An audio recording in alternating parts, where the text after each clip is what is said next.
What's up, boys? What is up? How are y'all doing? I'm sorry that I'm late. It's dreary as fuck. And we are living in 2025.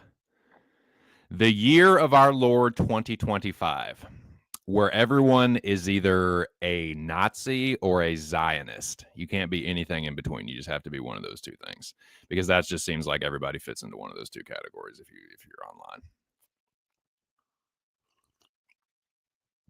So yeah. What up with that, G? I don't know. That's the world we're living in, though. Crazy. Anyways, though, what's up? Just my 2 cents here. Welcome to the Just My 2 Cents UFC Saudi Arabia weigh-in after party featuring Moiz audio and other characters. So we got some people in the chat already, some fucking smart Alex with some smart-mouthed comments.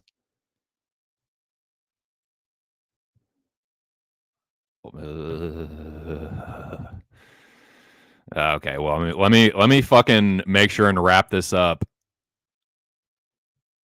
so I don't have to fucking bring this Zionist on. See what I was talking about? What up, Aaron by the Hill? I don't want to be. I don't want to be, because it seems like everyone that is a quote unquote baller is fucking gay.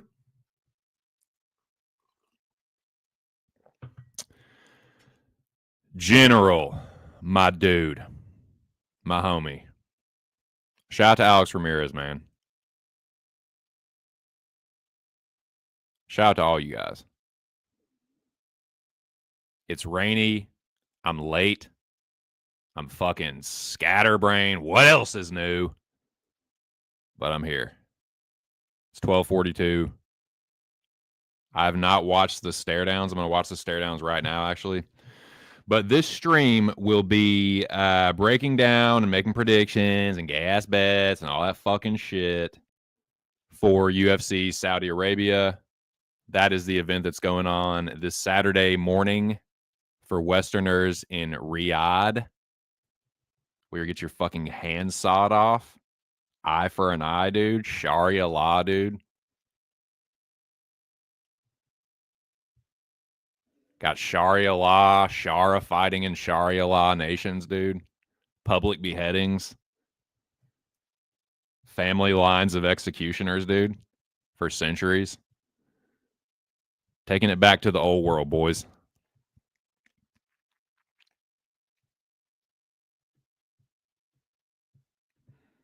I don't give a shit who you were talking to. And don't you ever compare me to that Cabot motherfucker, dude. That Cersei fucking hayseed dumbass. God. What a fucking embarrassment, dude. I mean, the state of Arkansas got some embarrassing figures. Your boy notwithstanding, but good fucking God. Good Lord. I mean, I don't even know where to start. I don't want to spend too much time talking about that. I definitely don't want to get into politics or geopolitics on this fucking channel when I bring people on. But I mean, let's face it. That's what everybody's talking about. That's what everybody's thinking about. Bryce Mitchell and his fucking little Hitler love note, whatever the fuck that was. Dude, what the fuck is wrong with you, dog? Like, Arkansas don't look fucking bad enough, dude. Like, we ain't got enough negative stigma about us being dumber than dog shit and uneducated and like, dude, like, could you do a worse disservice to the Arkansas public education system? Goddamn motherfucker. Ah, Jesus Christ. Shalom, you fucking Zionist, dude. Why are you ruining the world? Why are you and your people ruining the world, Aaron? Why are y'all bringing neo-Nazism back? I'm blaming you personally, you piece of fucking shit. What up, Wine Time? What are you doing? Hey, good luck to you, my friend. It's good to see you. Man, I'm just fucking starting late as shit, trying to get stoned, trying to fucking get my life together here, dude. I don't even know what the fuck I'm talking about right now. I'm talking about Bryce Mitchell saying how, now Hitler, dude, that's a dude to go fishing with. I'll cast a damn line with Hitler. It's like, dude, what are you talking about? Anyways.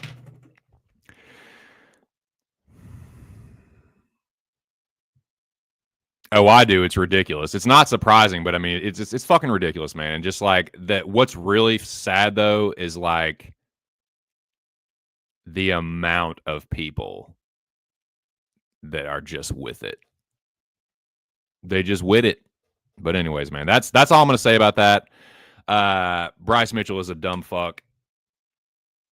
Unless you're talking about Joseph Stalin, knock it off with the Hitler comparisons, because literally, unless you're talking about Uncle Joe, there is literally not a worse human being that has ever existed on Earth other than Adolf Hitler. He is, other than like him and Uncle Joe, like 1A, 1B, worst human beings that have ever existed. Stop the comparisons. Stop trying to revise history and talk about how they're good guys and, oh, well, if it won't for this and this, if you won't indoctrinated, no. You're the one indoctrinated, motherfucker. And I'm just going to leave it there. Like I said, I don't want to talk about politics, but there is definitely a cult going around. Anyways,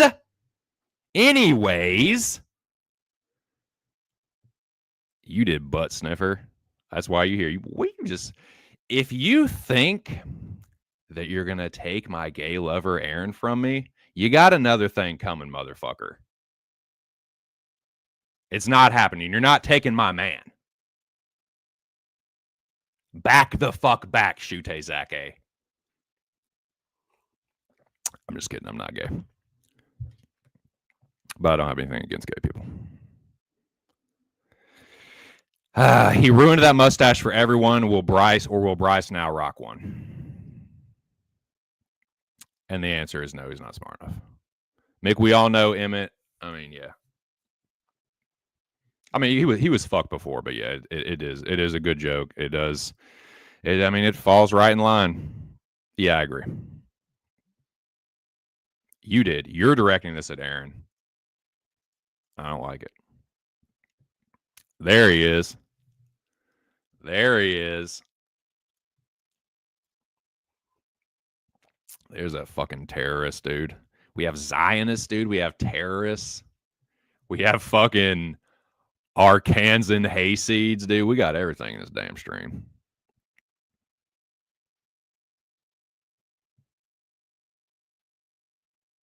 I know, dude. He's trying to give you dumb. He's not gay enough. What up? Actually, you are, Zach. You're fucking gayer than everybody, dude. You gay ass gay wad. All right, enough with the gay. Has Bryce Mitchell ever been wrong? No, with the hot takes, incendiary comments, walking that line. All right, smarty pantses. Shout out to you guys. Here, it ain't even 1 o'clock. Got the barrages up in here, dude. Shout out to all you guys, man. The Dome, the whole fucking pub, everyone that I know that I'm chill with. What up? So,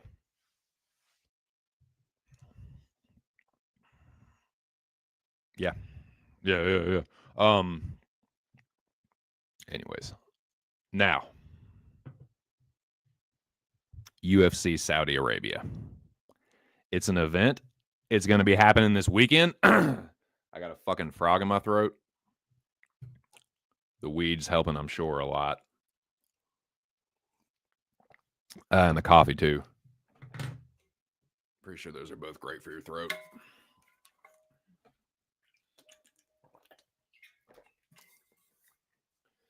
What's great for your throat is dicks, Zach.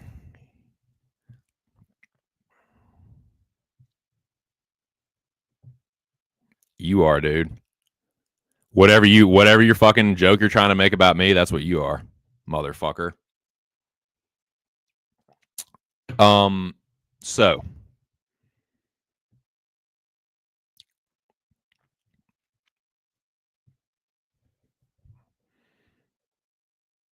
you have a dick in your thoughts. It was in your thoughts, and then you typed it into my chat.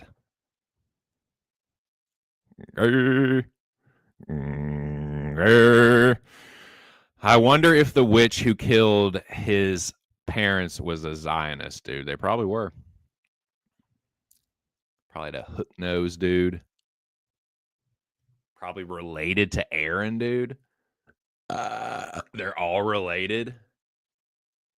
They all want the same thing, to turn your kids queer. That's all they want. All right, man. Let's try and get this thing back on track a little bit.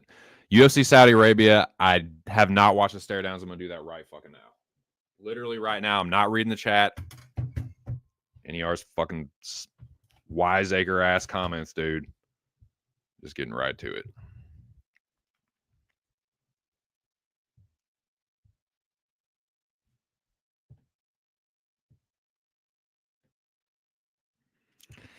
Dixon throats.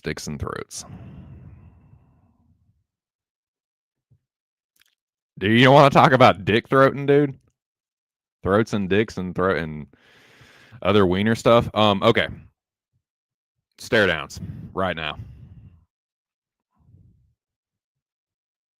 Had enough you fucking quiz. Enough you cocksuckers. All right. YouTube. UFC ceremonial. Dude, I'm live. Holy shit. That was the first thing that popped up on my screen. I'm live. UFC weigh-ins.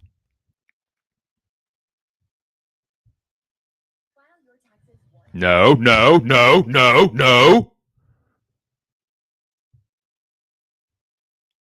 I ain't filing my taxes, dude. The government ain't getting my taxes. I'm just government. I know you're listening right now. I'm just kidding. I'm gonna pay my taxes. I do every year. Please don't fucking audit me. I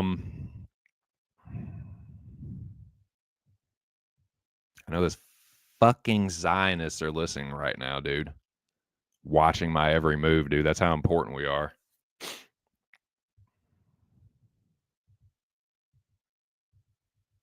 Okay, here we go. So we got the peak of fatness here. Jamal Pogues and Hamdi L fucking ham hockey fatty.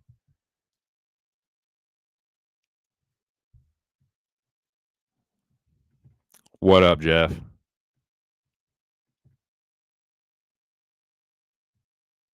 If he thinks he's gonna come up in here and spew a bunch of fucking fundamentalist Islamic terrorism, he's got another thing coming to. This is a Mark channel. Hey, Mark. I guess I'll give him the fucking link though. What up, Mills? So William Brizzle of the House Brizzle, what are you doing? What is going on, man? Good to see y'all. 13 people in here. Holy shit. This stream, great success. Very early, great success already. So, yeah, a couple ham hocks, Hamdi and Jamal Pogues. Actually, Hamdi, I was expecting him to be a lot smaller than Jamal Pogues, or a lot shorter. They were pretty close to the same height. Bogdan Gron and Lucas Alexander is what I'm looking at now. I'm going to try not to talk too much about what I think about who's going to win or predictions or bets or whatever. I'm just going to talk about what I'm seeing in front of me with these stare downs. I'm watching the stare downs right fucking now, dude. They've already happened. You can watch alongside me if you want to. You probably already watched them and or don't give a fuck, which is fine too. So Lucas Alexander and Bogdan Grad, dude, I didn't do 1 second of tape study on this. You know why? Because I'm not fucking betting it.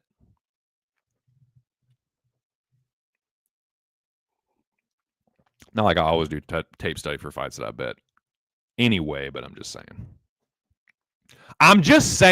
Yeah, Wong. Yeah.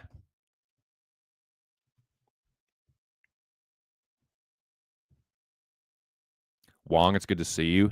Just be a little patient. I swear to you, on our Lord and Savior Jesus Christ, I will get to the picks. What up, though? Good to see y'all. Smash the like button. I know you did. I knew it. I knew it in my heart. As soon as I seen that face of yours and what complexion your skin was, I knew it. I knew it. Thank you. I appreciate it. It's good to see you. Hope you're doing well. Hope everyone is happy and healthy. And yeah, Bogdangrad and Alexander, I missed that shit because I was, yeah, Alexander, a good bit bigger, taller.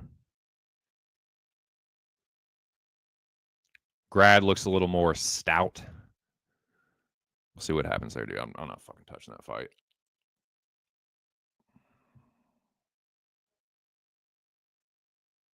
Fuck yeah, dude. I'm doing the same shit. Y'all can't see right now.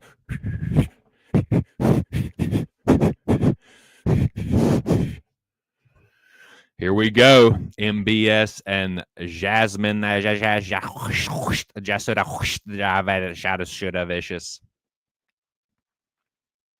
God, Myra looks like shit. Worried already. God. Go and burn that fucking ticket.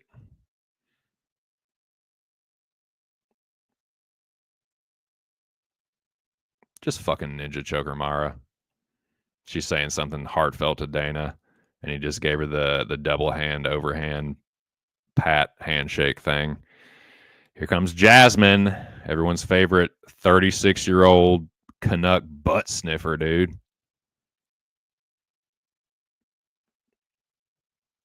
Fucking simp bait Jasuda Vicious.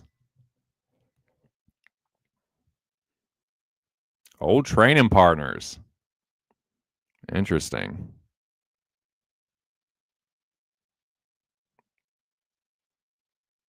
They give a hug and a handshake.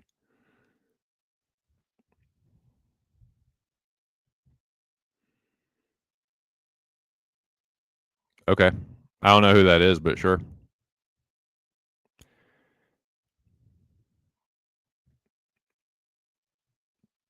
You do. You fucking dick suck. Menopause versus Vivanice. Yeah, I don't care for that language either. I'm not a big fan of that language myself, Wong. It's ungodly. It's unchristlike. I don't care for it. Demir Hadzovich on the scales.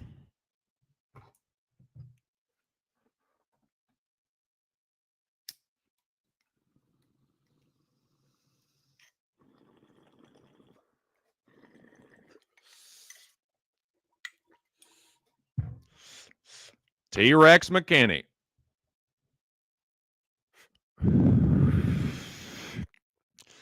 Surely this fight only goes one of two ways. Interesting, man. I kind of thought, I don't know what I thought. For some reason, I thought McKinney was going to be a little bit taller. You know what I'm saying, Zach? I know that's a metric you focus on. So, what did you think McKinney was going to be taller, or were you surprised to see them about the same height? I gotta ask the experts when they're in the chat, dude.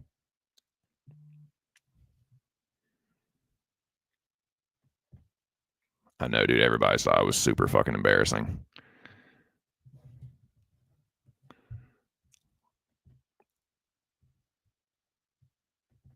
Yeet. Yeet. Yes. Wong, what the fuck, dude? You said you were going to be patient, man. And then you leave and take all your fucking accounts with you, dude? Come on, Wong, man. Come on, man. Come on, Wong. Don't do me like that.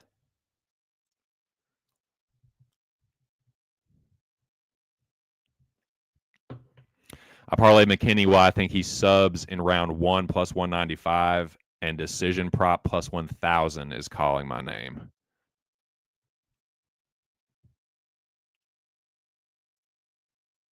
Okay. I mean, can you really blame me for thinking so? But I was wrong. I apologize. I'm sorry. See, I can admit when I'm wrong. Cast disparaging remarks. I apologize. Well, whoever took their fucking multiple accounts, dude, it didn't even have to go down like it. I don't know whatever did to you. But no, in all seriousness, we got I'm looking at Khan Offley, and now his opponent is it Hillman? Muhammad Naimov? I can't remember his nickname. I think it's Hillman. It's funny, dude, for as much as we call these people like hill people and all that shit, like this dude's name is actually Hillman. Brother, I coming from this place.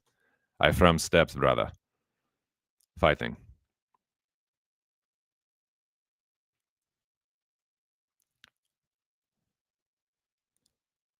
Smashing this Ocean BJJ guy. Naimov a little bit taller. Khan Offley, a little bit stouter looking, but I think Naimov's going to be stronger. Pretty much better everywhere. Fuck, I said I wasn't going to break it down.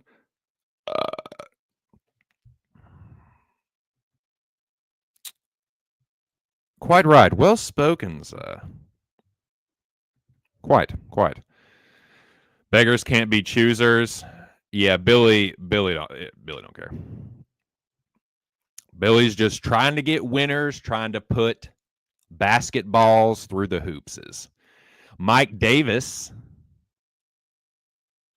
Chill Barrage, who literally came and chilled with us on stream for hours, just like watching the fights and talking about the fight. Well, I think it was during one of the I can't remember which event it was, but he literally just like came into the stream, was watching the fights with us and chilling. So shout out to him. Far as Ziam here, I stayed away from this fight, dude. I think it's gonna be really close. I think it's gonna be a split, honestly. I'll tell you who I'm leaning, but I stayed away from this one. Let's see how they size up. Well, expecting Zion, expected Zion to be a little bit taller. About how they're sizing up about how I thought they were, how I thought they would. Excuse me. This is not the featured bout, but it should be. If it isn't the featured bout, it should be. This is a really good fight, dude. Loke Dog is up first. I'm just watching the stare downs, and then I'm going to briefly go over some channel business, and then I will drop the links.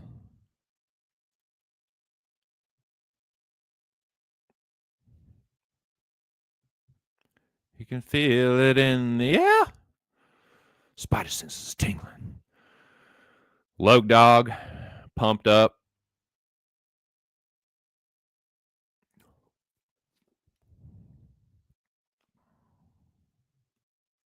Said.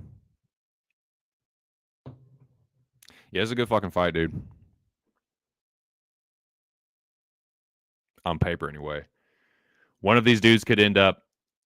It's one of those fights. It's like it looks good on paper, but I can see one dude just totally dominating. Like, I can see Loke Dog getting a knockout. I can also see Said just fucking completely auditing this motherfucker in the grappling. But yeah, we'll talk more about that when we get to the breakdowns. Shout out to the 7 people still hanging tough.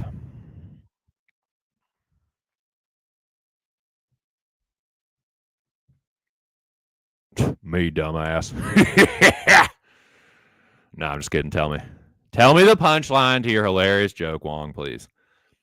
No, please tell me. Biggie Boy and Sergey. Yeah, we're going to talk about that one. We're going to talk more about that one for sure.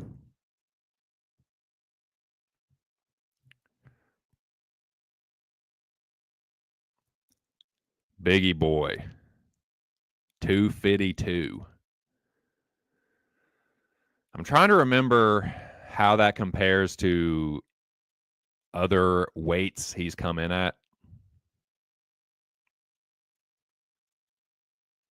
He looks pretty meat waddy for this one, though. So does Sergey. Actually, Sergey looks better here than he did at the fucking. He looks more ripped here than he did at the fucking official weigh-ins, which is weird. God, Pavlovich is fucking huge. Like, Jairzinho is a fucking 6'4" dude. And he's like 6'3", 6'4", and Pavlovich is still taller than him, just bigger. Here we go. Co-main event.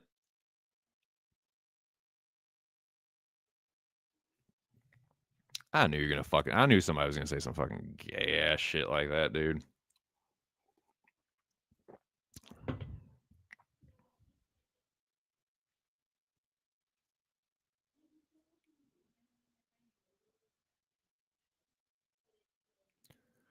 Yeah, MVP, do your fucking little stupid celebration thing.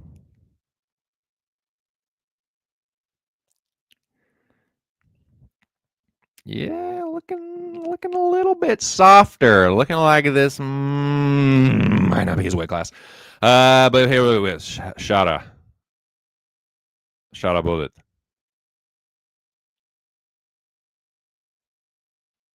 Yes, brother. Beating this Pokemon guy.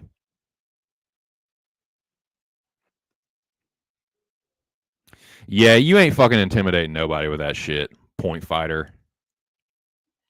Cornball. The fuck out of here, dude. Gonna be a very short journey up to 185 for you, motherfucker.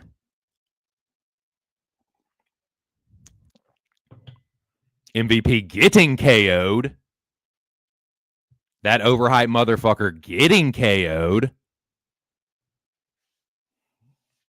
All right. That's the stare downs. Wait, no, it's not. We still got one more. That feels like the main event. Why does that feel like the main event? I can tell you a couple of reasons, but at least it does for me. Because I don't. Well, one, I don't have anything on the main event. And two, I do have something on the co-main event. So there's a very simple answer. Shout out to the 10 people back in the building, boys. We back. We done. God damn. Me and my big fucking mouth. Now it's 8. Wong, dude, are you fucking with me?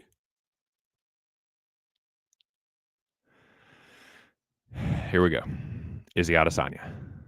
Nasruddin Imavov. French Russian. A French Russian and a Nigerian New Zealander. Crikey. What a combo. Cultural combinations. Yeah, I guess it's about how I thought they would size up.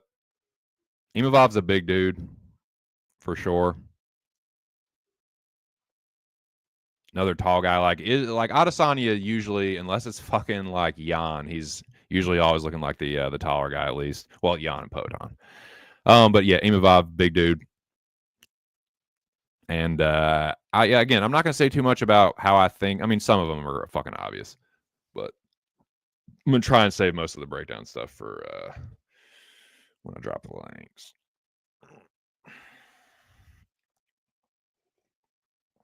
Over 1.5 illegal kicks in max bet.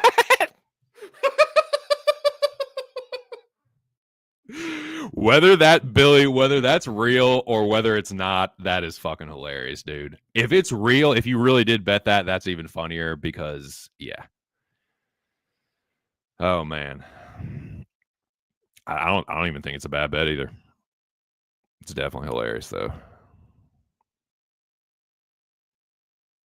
All righty, that is your stare downs. Real quick. I'll get to the picks. For the people that are strictly about that business, trying to fucking have fun up here and just bets. Give me a bet. Give me a pick. Give me a bet.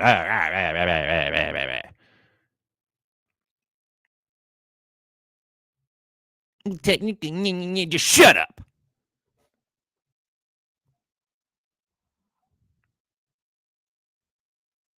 I was watching that Jew Adam Sandler's Billy Madison yesterday, dude. Fucking shit never gets old.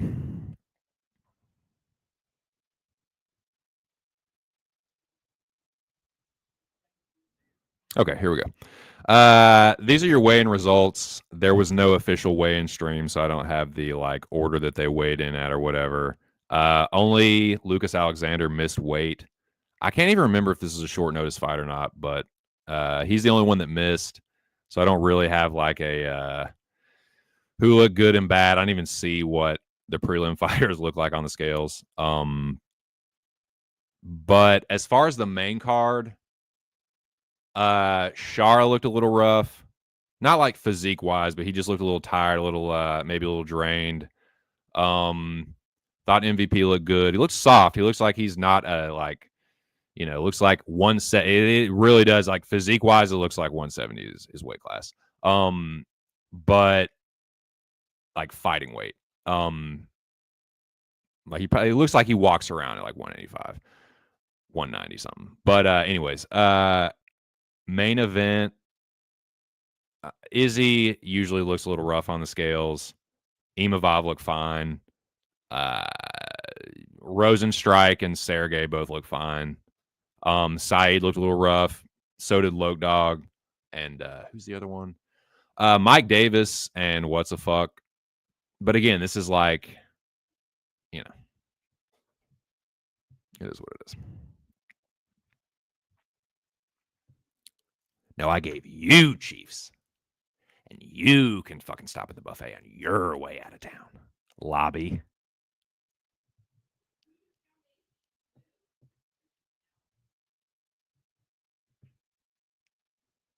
Full notice? Okay. Alrighty. Well, those are the weigh-in weights. That's what I think about the weigh-ins. I just watched the stare downs, told you what I thought about that. Here's my little slate for UFC Saudi Arabia, and then I will drop the links. These are my official bets. These are the only bets I've made. I'm not going crazy on this card. Just over a unit. I got one underdog, one parlay, and one prop. One dog, one prop, one parlay.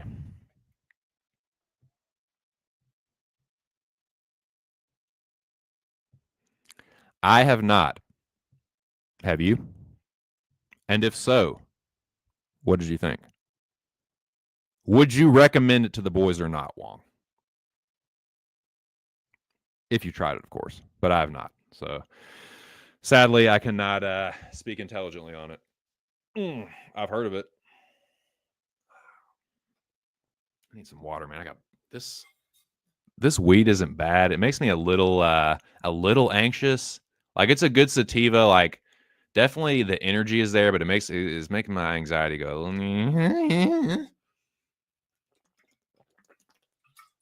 It's definitely giving me some fucking serious cotton mouth.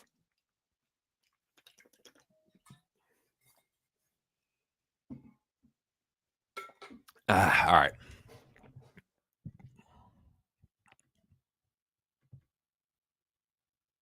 Nice, dude. Well, there you go. Testimonial from one Wong Yun. Empirical evidence right before your fucking eyes, dumbasses. Okay, here's my slate. Mayra Buena Silva. Shout out to the boys on the Locker Room Talk podcast. Big Show. Billy. Mills, and even hell, Joey DFS too. Make sure y'all check out that podcast. There is a new episode, dude. This fight card we are actually talking about right now. If you want to hear what the boys thought about that, check it out on Pub Sports Radio every Tuesday evening at 11 p.m. Eastern Standard Time. New episode out now. View it, like it. Let us know what you think. tail it, fade it. I don't give a shit. Just make sure you watch it and like and comment and keep watching and liking and commenting. But no, man, shout out to the whole pub. Let me get rid of this thing. There we go.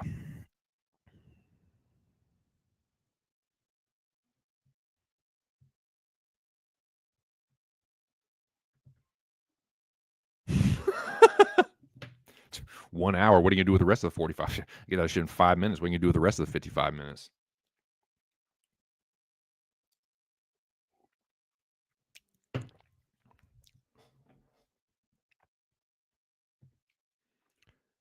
Yeah, you better, dude.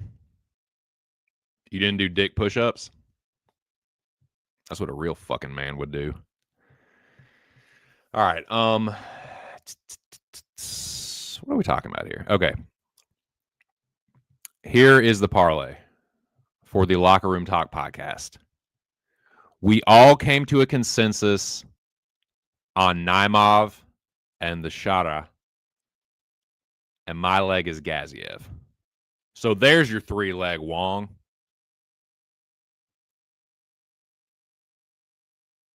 Except it's 3 third legs. Dick stomping. Dick stomping cubed. So yeah, that's my that is my parlay. But yeah, the core is Naimov and Shara. And my prop, I have not been betting a lot of props. I didn't bet a lot of props last year. I don't know if I did bet. One of the only bets I've hit so far this year. And I haven't made a lot of MMA bets. There's only been 2 events. But I'm not off to a good start. And one of the only bets I did hit, though, and shout out to my dude Aaron the dog, because I tailed him on this, was Islam Sobmish. So that is the only prop that I've bet this year, and I did hit it. But again, it was me tailing Aaron. But this is my prop this week. This is one of the first kind of feelings that I have where it's like I can see this dude getting the finish here. Inside the distance prop, and I think he's going to have a good chance. Oliveira is so fucking sloppy, dude. He makes too many mistakes, and Said is too opportunistic. He's going to give him a chance, man. He's going to give him a chance to sub him. He's going to swing wild. He's going to give Said a chance to counter him. There's just going to be too many opportunities. Now, like, obviously, Logdog can win by knockout. He swings really hard and wild and crazy. So it's not always from an angle you're expecting or at the time you're expecting. And it's a lot harder than you're probably expecting of a punch to get hit with.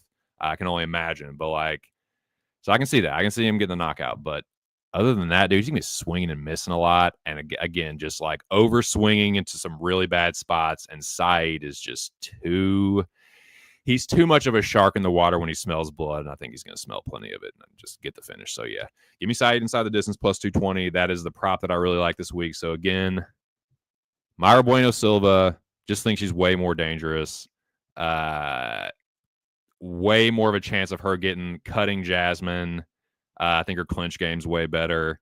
I think that Jasuda Vicious is not going to be able to just comfortably lay and pray. And I don't know, man. Like, I don't know how the crowd is going to be reacting to this first chick. This is a historic event. This is like a world history event. 2025, the year of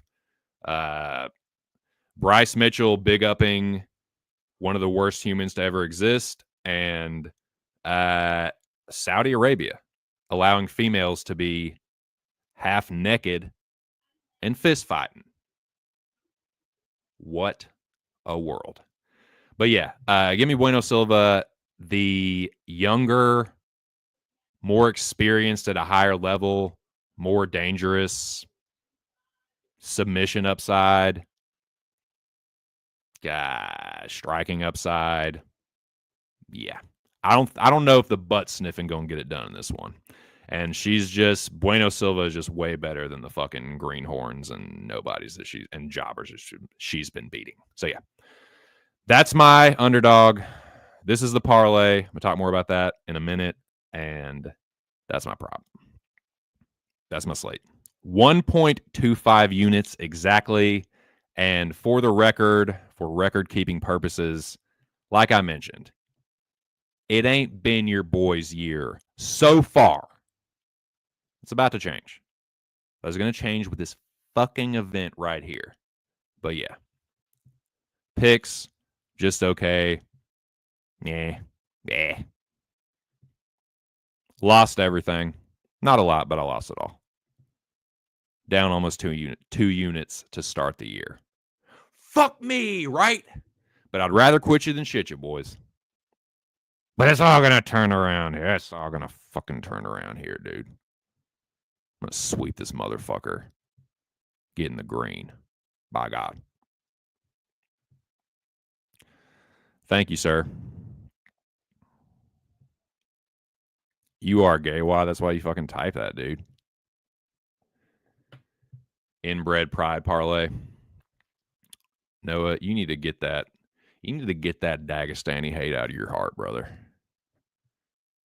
I don't know why you want to fucking genocide the Dagestanians. I'm just kidding. Noah doesn't want to do that. That was a off-color joke. I'm sorry. Ironic since she was just finished after getting. Yeah. Macy, who fought at 45 and like versus a chick that can't finish her fucking lunch except jobbers like Lipsky and used to fight at strawweight. Like comparing Macy to Jasmine is, well, it's something. But nah, I know you're on the other side, but yeah, I think Jasmine is going to get sliced and diced. Now, I think she could get a little cut up. I could see her getting subbed. I could see her getting Dr. TKO'd. Or just losing a decision based on damage. But we'll see. Myra's kind of a dumbass, and she gets really emotional. She seems a little emotional for this one, and God. But she was training with the Fight Nerds or something. I saw her with Pereira and Ohio and who's that? Jean Silva, somebody.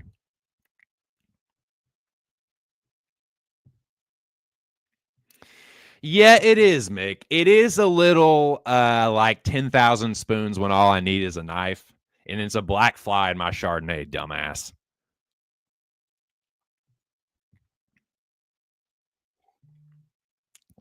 That was a Scream reference. Shute Zake. You do get bonus points for that. And I'm sure Aaron was impressed by that. And if you think you're going to use this to try and take Aaron away from me, you're going to find that I'm going to fight you to the death if I have to. You will recognize that, whether you fucking like it or not. I know what you're doing right now, and I don't like it. But you're more than welcome to stay in the chat. But you're not taking Aaron from me. You piece of shit.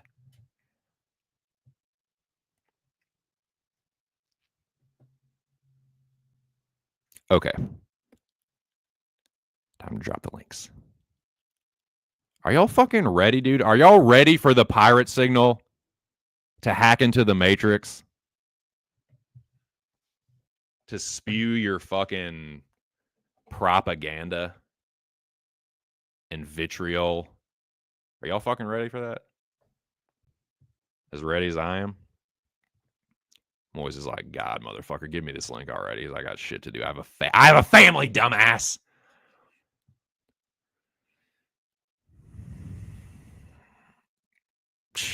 Just you, Bo. No, I'm not. I can't, Wong. I have a fucking job to do. I have to work Saturday morning, okay? I wish I could. Yo estoy listo. You don't see shit, dumbass. No, you do, Zach. You do. You see it. I'm just kidding. I'm just fucking joking around. Don't leave. Don't leave. I really need the fucking double digits in the chat. All right, here's the links.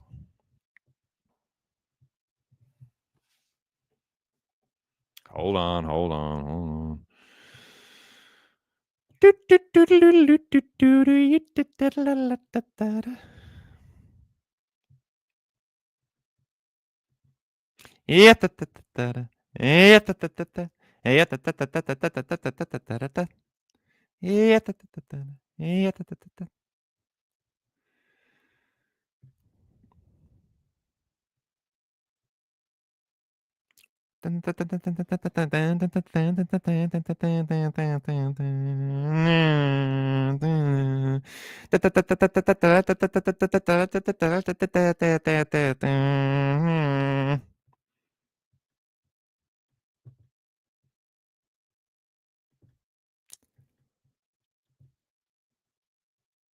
All right, Jihad, there you go. There you go. You can come in and RPG this fucking stream. God help us.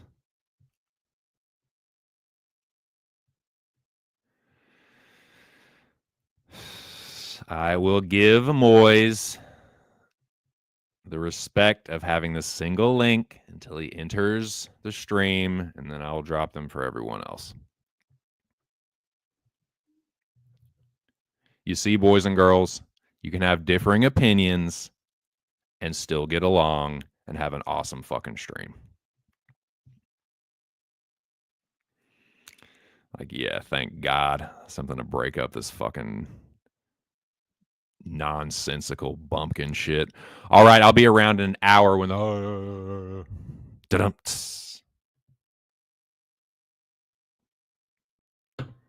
all right, here he is. Everyone's favorite fucking Viking Raider. Here to fucking pillage your coastal fishing village. My old bud and co-host and friend, Moiz Audio. Hello. Hello. We are Oh, back. yeah. I like it. Do you like me? Yeah. You know, the Dio dumpling, you know. All good. How are you doing today, Moiz? Talk to I'm me. all Talk to me good. about life. No, just slow life and a little late today, so I'm very late today, so I apologize. But I'm sorry to keep you waiting. I hope everything is going well for you, though. I hope your day isn't going too bad. no, it's okay. Still cold out here and yeah. But you know, it's February tomorrow and things gonna be better. That's right. Stay positive. Stay positive. You got to stay positive. Now, let me drop the links for everybody else. But while I do that, how are you feeling about this card, Moiz? I know how much you love Saudi Arabians, but just tell me how excited you are for this and kind of what you think about it in general, if you don't mind. A great card, a fun card, gonna be entertaining. So yeah, prime time here in Norway, 3 p.m. Fuck yeah. So yeah, coffee, Coca-Cola Zero, and some food and some fun, You damn and, right. and live betting with a clearer mind. Hell yeah. Yeah, I don't mind. 9 a.m. is doable. I don't Yeah. wake up too much later than 9 usually anyway. So that's Okay. about normal for me Yeah. as far as like a wake I up wake up. time. I usually wake up at 6, 5, 6 around there. So My wake up time is usually between 7 and 8. yeah, I can't sleep much later than 8 these days normally. yeah. So Right on. Okay, well there's the link for the Dome. Shout out to the fucking Dome, man. General's up in here. General, thank you for dropping the link for the boys. the general. The realest dude. Might be the fucking realest dude in the community, man. On some really, really real shit. But there is the link for that. God, I guess I'll give Change Your Header the link. I guess I'll give this fucking Zionist world taker over the fucking link. I can tell this is going to be a mistake, but I'm going to do it anyway. All right. There better be something in this for me. You better use your Zionist influence to procure me some kind of fucking currency for this, or something that I can use to turn into currency or something. Okay. I need to send one more. So letter grade. A, B, C, C minus. What do you think? B minus, I would assume. Dude, you know what? I agree with you. I think it's no less than a B. I can't call it a C. Like B minus, sure. Like you get like you got like an 83. You can do better, but this is not too bad. It's gonna be a great card. Trust me. I think it will be entertaining, dude. There's some good matchups on paper for sure. What fight are you most excited about while we're kind of talking about that? It's gonna be glorious when MVP is going to knock out the pirate, the bullet, whatever the fuck his name is. Oh, it's gonna be glorious. It's gonna be glorious. I'll tell you what will be glorious, and it will be the opposite of that. But you know what? You will have a platform to spew all your MVP propaganda. I'm sure you're not going to be the only one. You're definitely not the only one on MVP this week, and I'm happy about that. But in any case, that's probably the fight I'm most excited for too. MVP and Shara, for sure. It feels like the main event, honestly. Yeah. I mean, which is crazy because like Adesanya and Imavov is a pretty fucking good fight too. But it's just like seems like. Go ahead, sorry. Yeah, but the thing is that Adesanya has too much experience with 5 rounds, so that makes the whole concept a bummer for me. If it was a 3-round fight, then it would be more exciting. So. There we go. Mitchler. God. Yeah, if there was ever a stream that was going to give me the chopper straight up this. What a retard. What? Everything that comes out of his mouth, absolutely low IQ. It is just ridiculous. It's not even this. It's everything. Anything he says. And that's what's crazy, dude, is like, yeah, what he said is just complete nonsensical, but it's like it's almost like somewhat not surprising because of him. Yeah, his gangster rap persona, and then all this BS. He's cursing up a storm, and then after he wins a big fight, he brings out a Bible and like fire and brimstones everyone to hell. It's nothing. He's one of the fighters I'm least surprised actually has this take. So like, 100%. And remember his corner man, AJ Cunningham was giving advice. His advice was, remember that? Dude, that sound that you dropped the other day, Moiz, that was disturbing. I'm like, what the fuck? All right, well, you know what's really funny, and shout out to my dude Joey DFS. I'm just gonna bust his balls here. He's fucking blowing me up. You're late, ha ha ha, you old bitch. Like, you're 40 and you're an old sack of shit. Now he didn't say all that, but and then nothing. He's had the link now for about a minute and a half, and it's just funny. Oh yeah, see? Now you see there? That's all it takes, dude. A little reverse psychology. Joey DFS. Hey, buddy. I wasn't just talking about you or anything. Hello. Well, now you got your platform. Let me have it. You are late, old man. I was, dude. I'm sorry. Yo, no, I even asked Moiz. I'm like, yo, did I read that wrong? I thought it said midnight at first. I was like, oh no. No, I'm just a fucking late dumbass. So thank you for calling me out on it. Thank you for keeping me grounded. And shout out to all you guys for being here. I will give it just a couple more minutes, but then we'll start running through the card. I know Moiz, it's getting towards the evening. I know Moiz has things to do, as I'm sure you all do. So I'm not going to, this will probably be like a maybe 2-hour stream, something like that. But, you know, it won't be anything crazy. But I'll ask, Mick, how are you feeling about this card, and what letter grade would you fucking give it? Oh, man. I'd give it for a fight night. If we're going by the 2025 standards, it's probably an A. That's really sad, but it's true. I don't necessarily disagree. Like, I can't push back too much. Like, I mean, if we're talking about like pre-COVID, what we expect, I mean, this is like a C card, B card maybe. But like the way that and there's just, it's a numbers game. So you can, before there was not as many cards, so you could be more selective. Now it's so saturated and diluted with garbage that if you get a card like this that's non-pay-per-view, you gotta kind of give it an A. Yeah, I can't give it anything less than a B myself. Joey DFS, same question to you and Billy. I see you. What up? And then I'll go to Billy next after this. How are you feeling about this card in general? And well, actually, I'm sorry. Let me jump back real quick. I'm sorry. I'm all out of sorts here. Mick, what fight are you most excited for? And I'll ask everybody that too. Honestly, I like the Said matchup with Loke Dog.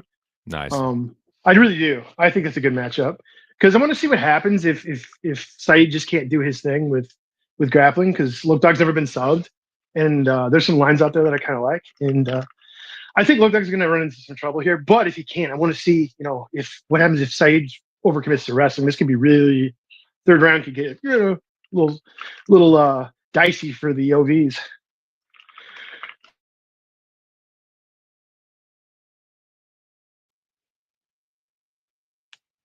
Did I lose you guys?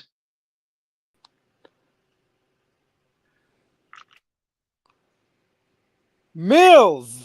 Oh, there it goes. My shit was messed up. Yeah, mine was too. But I said a B- as a whole.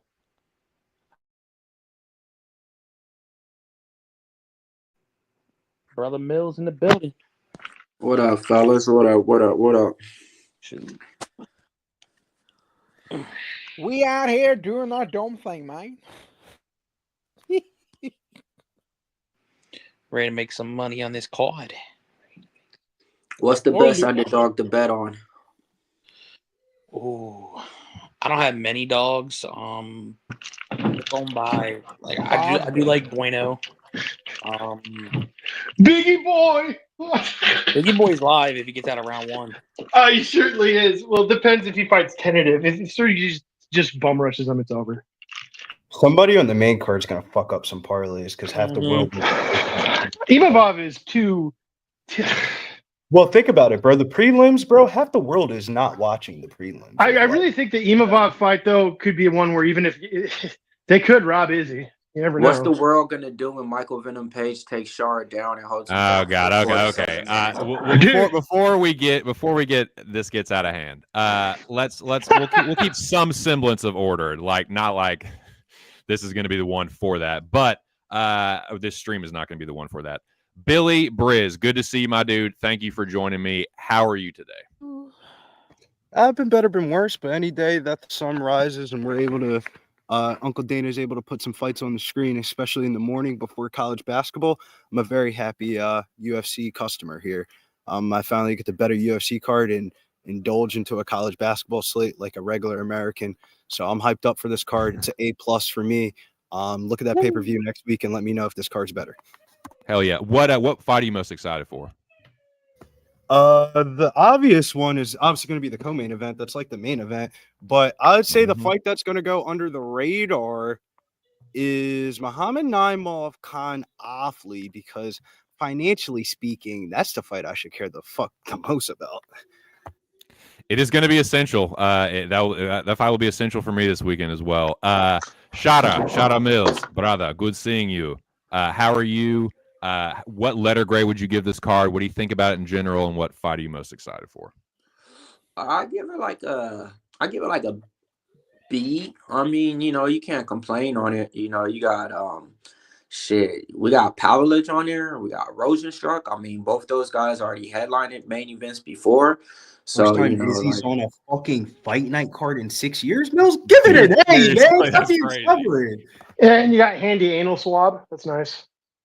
Yeah, it's just the fights on the prelims really ain't too entertaining at all, you know, like as far as like name value and people to where it's like, oh, I want to see this guy who just got signed from the contenders or, you know, anything like that. So I give it a B, but I just take it back to when Izzy was headlining fight night cards before he got the belt. So to me, I think that's when events was good. I remember watching DC fight on Fox fight night, you know, so I just think it's good like that. Hell yeah. What fight are you most pumped for? To be honest, man, I like the Pavlich and Rosenstruck fight just because I know it's gonna be violence in there, and I know we're gonna get a finish in there. Compared to the other fights, I think we're gonna see martial arts on a high display between the co-main event and main event, two strikers in that one. So you know that one could be those guys are like too pretty to get hit. Kayla Harrison versus old girl type style. So give me the big boys, man. I like the way you said that, man. High level martial arts. I think we are going to see some high level shit. So yeah, man. Personally, I think it's anywhere from B minus to, you can sell me on an A on this fight card. I think it's I'm pretty excited for it. Well, let's get into this shit, man. We got a really fucking good panel here. Shout out to all you guys. Shout out to everyone that's come through in the chat. We had 13, 14 people in here earlier, so the stream's already hit the success mark for me. But shout out to everyone, all the new subscribers, dude. We are rapidly approaching 300 subscribers for this channel, boys. And I know that don't seem like jack fucking shit, but considering how long it has taken me to get to that fucking point, it's a big deal. So shout out to everyone that is the new subscribers. Shout out to everyone that has been viewing and watching and all that shit. But let's go through this card, man. We'll start from the first fight and go through the whole fucking card. Obviously, your thoughts, any bets, any like, you know, gauntlets you want to throw down, or like, you know, George Herman Ruth shots you want to call, just let me know, man. But we'll kick it off with Abdelwahab and Pogues. I'll make this one real quick and we'll just go in order and then snake back through like kind of like a fantasy draft. Yeah, I got nothing on this one. I think Hamdi wins, but the idea of getting something skeeves me out about getting too invested in Hamdi. But I think he's a better fighter overall. Like, I think he's a way better wrestler. And I'm just not a big Jamal Pogues guy. So give me Hamdi. I'm not touching it. I think I picked Hamdi decision. Moiz Audio, oh, shriveled one. What do you I'm just, you're not shriveled, but your avatar is. So what do you think about this one? I love Hamdi Abdelwahab, my man. He's great. He's like the Egyptian GSP. Your Egyptian brother. I saw some fights. He always gets a knockdown or a knockout in round one. So I gotta pick the Egyptian GSP by first round KO and give me the inside 60 seconds bet 2 at plus 1400. Let's fucking go. Holy shit. Wong, I appreciate that, dude, but don't say that in the fucking chat. If you say that in the fucking chat, they'll take the fucking. Sorry. What do you think, Bryce? Bryce Mitchell. Sorry about that. Yeah. Sorry about You're that. all right. You're all right, my mic was on mute. Yeah. So handy anal swab. I think he's gonna win this fight. I think we're in the middle of the Durka land, and Jamal Pogue sucks. He's not even. I mean, didn't he used to fight at 205? He sucked then. He sucks now. I think Hamdi's fully engulfed into the PEDs again. He actually looked like he had a couple abs going there when he was on the thing, which is kind of funny. Jamal Pogues looks like a bag of wet oatmeal. I don't know how he wins, but I think Hamdi's going to win. I don't know if I'm going to bet it, though. But, yeah, let's fucking go. Fuck you, Jamal.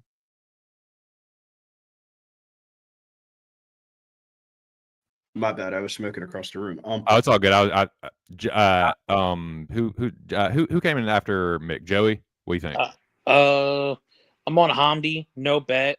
But, you know, since I do have the word DFS in my name, he's probably the better DFS play since he could rack up takedowns and control.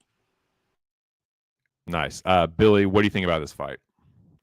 I think the spot's starting to grow on me from the aspect of, like, when we do the show earlier in the week, I hate to say it, but we're really just trying to, like, focus on, like, hey, let's hit these parlays. So, like, by the time we get to our own, like, deeper research later into the week, you know, I start thinking about, like, what are bets that I'm going to have for the show. And dude, Hamdi doesn't look like he's in bad shape at all. Like he looks like he's in better physical shape now than he did prior to the steroid injury. His birthday was January the 22nd, so not that it's relevant, but I mean, he's good vibes, good energy. It's in Saudi. Shit, man. What the fuck am I about to do? Ask for the judges to give me a judges scorecards on a Jamal Pogues fucking jab? Like, nah, bro. I think Hamdi's deciding. I think we should bet it on the show. Like, figure out how we bet it on the show of like either like a parlay, show parlay, or some shit like that. I wouldn't want to put more than $20 on Hamdi. I agree with that. I like to also point out that he has his once again has his chest hair lined up. It's pretty nice. Look, Yeah, he's going to knock out. No. He's going to knock out Jamal Pogues and jump on the cage, and the cage is going to break, and the whole event is going to get called off. Though I just want to know who lines him up on his chest hair. That's got to be the most awful job ever. You know what's crazy? I used to do this show on Instagram with Brosco. I talked about this recently in the group chat. And the first time that Hamdi fought, he's on like the show and he goes, yeah, man, this guy at the gym that like has been at the gym for a couple of weeks, man, he's actually getting a UFC fight. His name's Hamdi. I'm like, what? And he's like, yeah, I think I'm going to throw a couple. I'm like, no, motherfucker, we should be fading him. And then we bet Dontel Mays, or I should say I bet Dontel Mays. And nah, bro, man. What was that line? It had to have been like minus 250 or something stupid. I think Mays might be better than Pogues. I got an early line. I got it at like minus 140, and I was like, see, that's not bad. That's not bad. I don't hate that. It was at 275 or some shit like see, that. And it was a split decision, so you know it was that dude. That third round was oof. Filthy. Yeah, but the takeaway from that fight is Hamdi's gonna fuck up Jamal Pogues in the first 5 minutes of this fight. Yeah, I think he's gonna counter a lazy jab with like a big overhand right, and yeah, I don't know, man. and send him to the Shadow Realms. It's more and more like a Hamdi smash spot, but I'm not going to. All right, 5 I'm a minutes on big Hamdi. Let's pussy. fucking go. Hamdi by knockout. The unis. Let's fucking What is that? go. What's the Has line on Jamal that? ever been knocked out? Hamdi by decision, bro. Yes, We're inside. by Taylor Johnson, a bum. Taylor Johnson knocked him out. What is the Hamdi by knockout line? Plus 400. Holy shit, that is wide. The boy got power in his hands. That is stupid wide. That's crazy. That should have been my prop. But anyways, I think everybody went on that. Shout out to Mills. He said he had to go, but yeah, definitely shout out to him. Shout out to the boys at Pub. Big Show busting balls. Took too long. You took too long. Fight, motherfucker. No, shout out to Big Show for making all the clips and stuff. I forgot to do that, but yeah, I forgot to be on time. I was like more than 30 minutes late for my own fucking stream, so that's just the kind of day it's been. But shout out to Big Show for all the production value, visual production value on this channel, and we will press forward to Bogdangrad and the only dude to miss weight at the weigh-ins, Lucas Alexander. We will go in reverse order this time. Billy, what do you think about this fight? What do you think about that fucking Lucas Alexander missing weight? I thought the Lucas Alexander side was the side, like when I pre-searched this like 2 weeks ago, there was like a couple of lines that went way crazy. This is one of them. And I thought I was going to bet Lucas Alexander. And I was like, you know what? Let me watch some film before I bet this line. Nah, man. Bogdangrad inside a distance. Bet the under 2.5. Fight not to go to distance. Bogdangrad inside the distance plus 200. He's going to knock out Lucas Alexander on some bullshit. Holy shit. Do you feel that same way, Joey? What do you think about this fight? I definitely agree to the point where I don't see judges in this fight. I think both guys are going to swing until someone drops. But if you put Lucas Alexander against old boy who Greg just fought in the Contender Series, I think Lucas Alexander exposes him and knocks him the fuck out.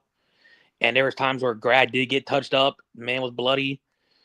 Alexander has the size advantage. And one thing that Brog doesn't do, he does not move his head. He keeps it straight. I'm actually going Alexander by knockout. Oh shit, I love it. So he says that weight miss don't mean shit. I will say this, man. It really don't. I've been telling people this for literally fucking years now. Missing weight does not necessarily mean you're going to lose the fight. There's a lot of dudes that miss weight and win. I just don't know here personally. I'll give my breakdown in a second though. Stubborn Bryce, what do you think about this one? Yeah, so already have action on under 2.5. I've also parlayed it with the under 1.5 with the McKinney fight. Yeah, someone's gonna die. It's probably gonna be Alexander. This is the second time he's missed weight. And he got blasted by Jacob when he missed weight last time. So this is not a guy you want to be. He's not respect coin. But doesn't that make him have to like go for it more, making us bettors make us like we actually really might have to slam this under 2.5? I feel like you have to. I think Bogdan's it's gonna be pretty ugly. I really do. I don't trust this Alexander fellow. That's just Tell me. me something good, Viking Raider. Yeah, in the first, the odds when they were released, Bogdan was a decent favorite, I guess. Yep. And now he's an underdog. I mean, why are you hating on my Eurotrash Austrian brother? Because he's trash. They don't appreciate No. pillaging. They don't appreciate coastal. I mean, Austrians always. Austrians always gets trashed. Like 110 years ago, we had a guy who lost his mother, then rose up, lost his father, rose up. He wanted to become a painter. They wouldn't let him in the school, so he started painting postcards. He wanted to fight in the First World War. The doctor said, "No, you're a scrawny little ass white boy. You can't join the war." And but he never gave up. He never gave up. And what happened? The boy everybody hated on become one of the worst and biggest villains of our time. And I'm telling you right now, Bogdan is going to follow that tradition and recreate the Austrian MMA Wehrmacht. Okay? Bogdan is gonna win by Hitler theory. Round 1 submission. First, he takes the Brazilian. Then he Mick, takes which one of these is the real? Which one of these are you going to use? I can have 2 Bryce Hitlers up here. I had to do something real quick, and I turned my audio off, and when I turned it back on, it went boom. There you go. Okay. Yeah. All right, thank you. The Bogdan. Sorry, man. It's okay. The Bogdan Third Reich era starts on Saturday. First, he takes the Brazilian. Then he takes a Polish guy. Then he takes Berlin again. So this is a really good litmus test. If this stream doesn't get me a strike or canceled or something, I don't know what will. If you want me to change it, I'm just talking about everything that's been talked about and like. Give me Bogdan by Hitler theory. Let's fucking go, dude. Honestly, my stream getting my channel getting taken down would probably be a blessing. It would be Austria, baby. So yeah, I don't know, man. Give me Bogdan. Yeah, the more I think about it, it does feel like Bogdan's gonna smash him. Like he's a better grappler, and I just think he's gonna be stronger. Lucas Alexander's pretty much knockout or bust. That's why I don't want to touch it because he could clip Bogdan. But I don't think so. I think Bogdan's gonna win by something. Deutschland, über alles. Let's go. Yo, low key though, I would circle that joint. Big Show said bonus fight joint for DFS. Yo, low key, bro. Yeah, Bogdan inside the distance at plus 200 is priced wrong. Like, it's a submission. The Brazilian is going to submit. Bro, the Third Reich. I'm with you. The sub prop plus 1600 round 1. That sounds all cool and all that shit. But bro, to be honest with you, bro, it's 10 o'clock in the morning. I'm gonna be tired as fuck, high as shit. I'm just trying to make money, bro. I'm betting that shit inside the distance. I'm not trying to be picking the method of victory. Too many times this year we've picked the method of victory and it's the other way, like all the way around. Yeah, bro. It's like, bro, just bet the inside the distance, like. Yeah, I kind of agree. It does feel like an under. Dude, if Bogdan can't finish a dude that missed weight, that's like kind of a gas bag, chinny kind of. It's like, come on, man.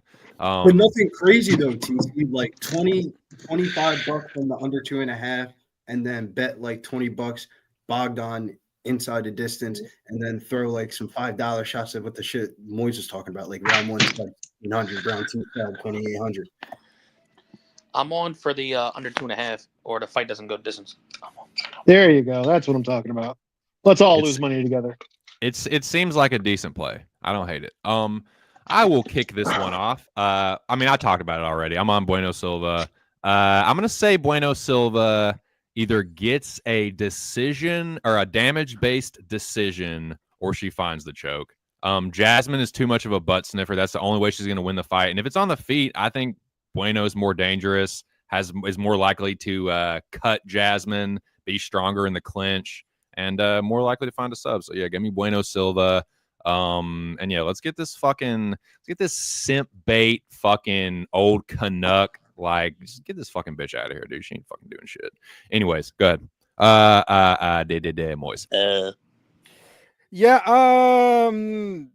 I think first of all, I love Jasmine. You know, I cooked her with the when she said, "I'm gonna fuck you up" to Natalie Silva. Remember, I isolated the audio. I do. That was a good one. You know, she's changed camp to the Fighting Nerds, right? The thing about the Fighting Nerds, they're good at game planning.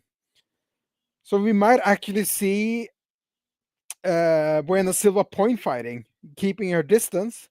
Maybe try to set up a trap where she kicks, and Jasmine goes for the single leg. She goes back to the fence and locks in a ninja choke as well. So don't sleep on the Fighting Nerds. They study the fighters and always come up with a great game plan. Just look at the bum Bruna Brazil, what she did to Molly McCann. So yeah. So I think I do believe Mayra is the side. I think, but I don't.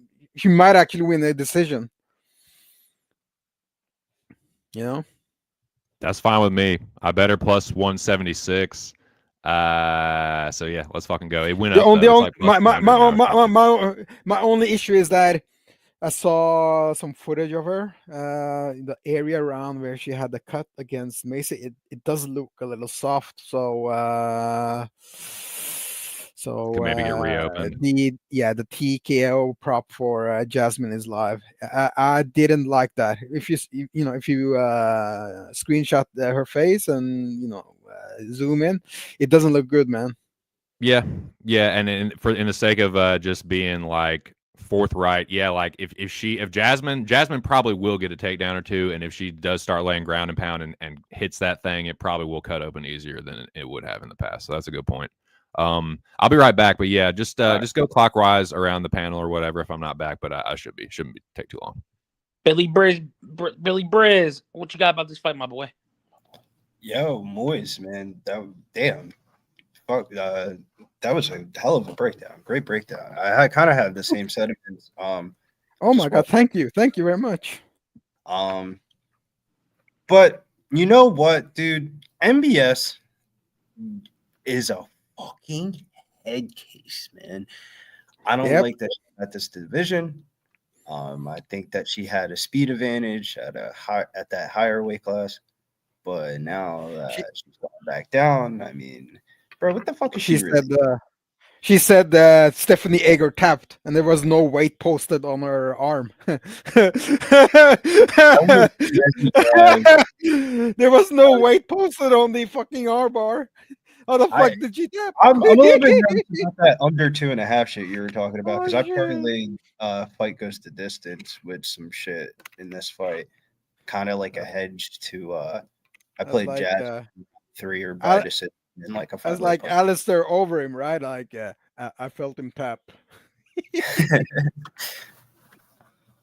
Hey, weird fight though. First female fight in Saudi Arabia.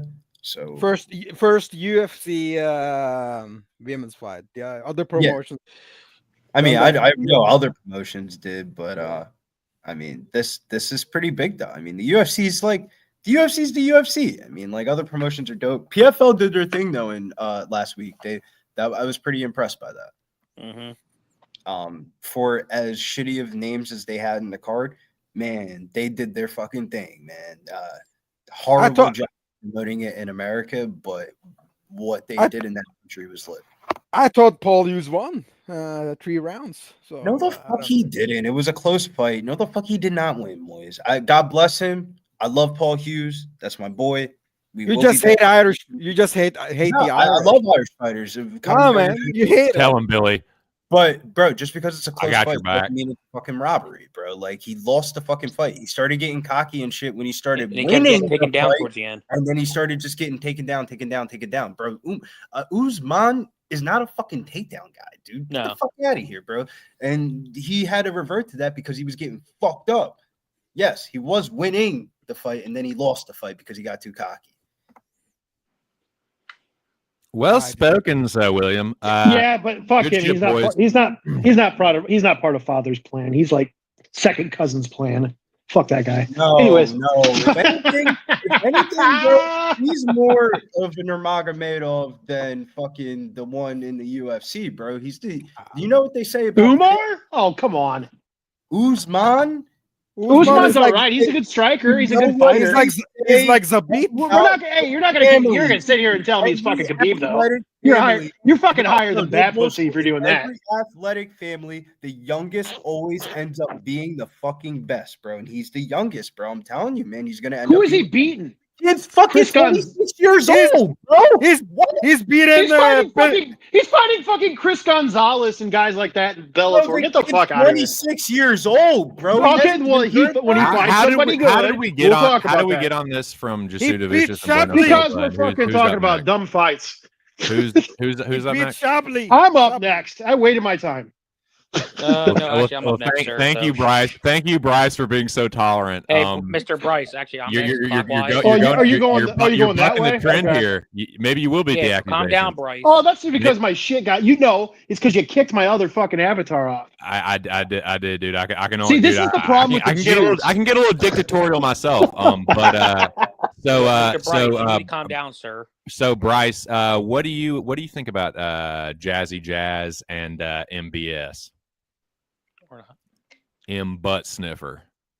Before he goes, I'll take my turn. Bueno Silva, better striker.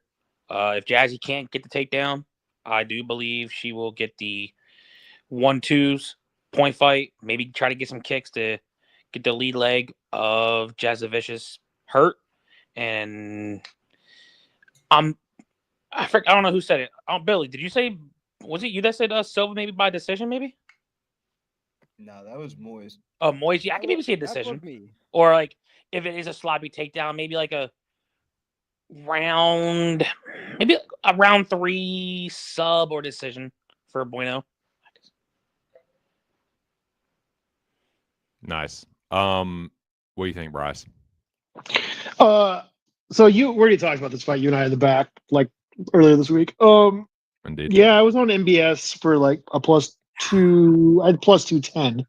I'm not off of her, but I just don't want to get involved, so I backed out of it. I want to see her fight well. Off. Yeah, I know. I'll take. Hey, I hope you guys hit your tickets. Whatever, that's fine. I think Jasmine. Here's the problem I have here. I want to see what she does off the methylphenidate, amphetamine, or whatever the fuck she's on. I haven't seen it ever since she has, that Holly fight.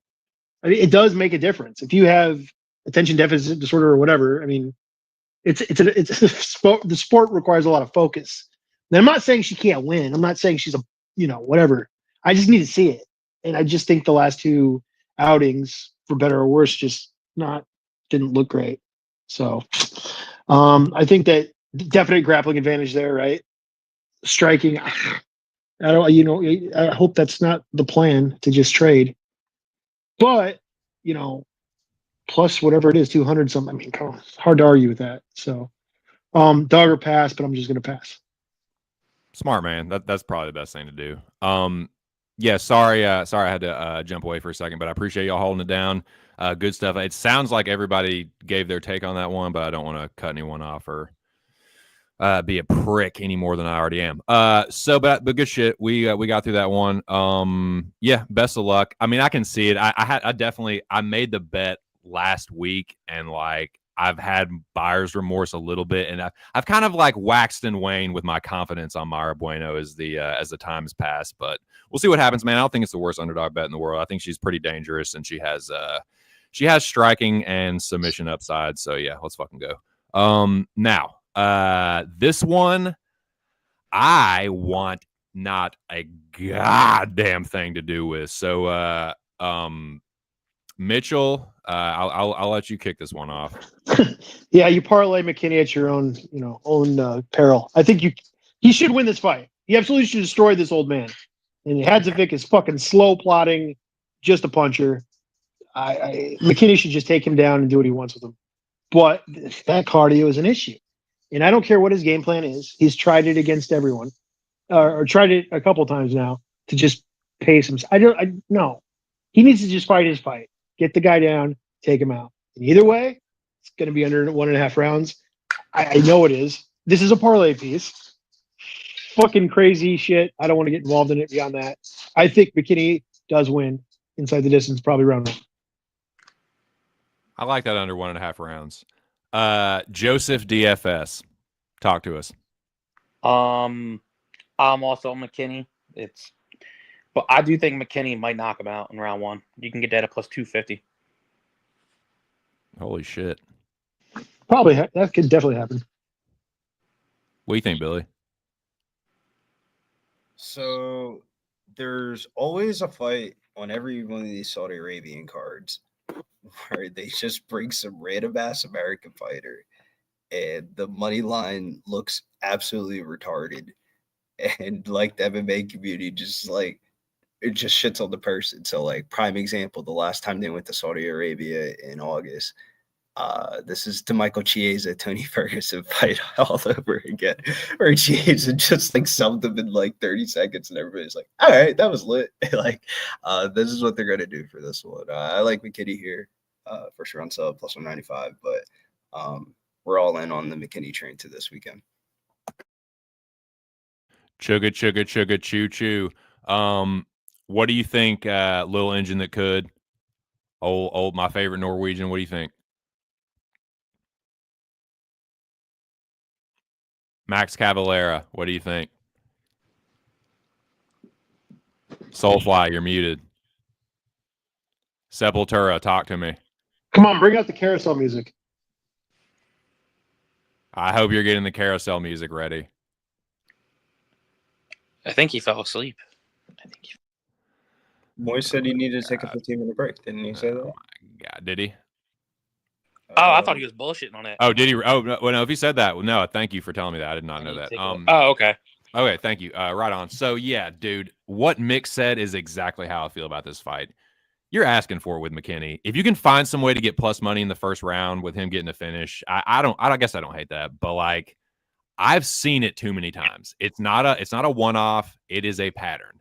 The dude, I think he fucking adrenaline dumps. I think he is so fucking jacked up when he gets in there that he just can't pace himself. He's like, rah, and he just yeets. And if he gets it done, he does in the first round. And if he can't, he just dies. So like, I'm not going to sweat that out.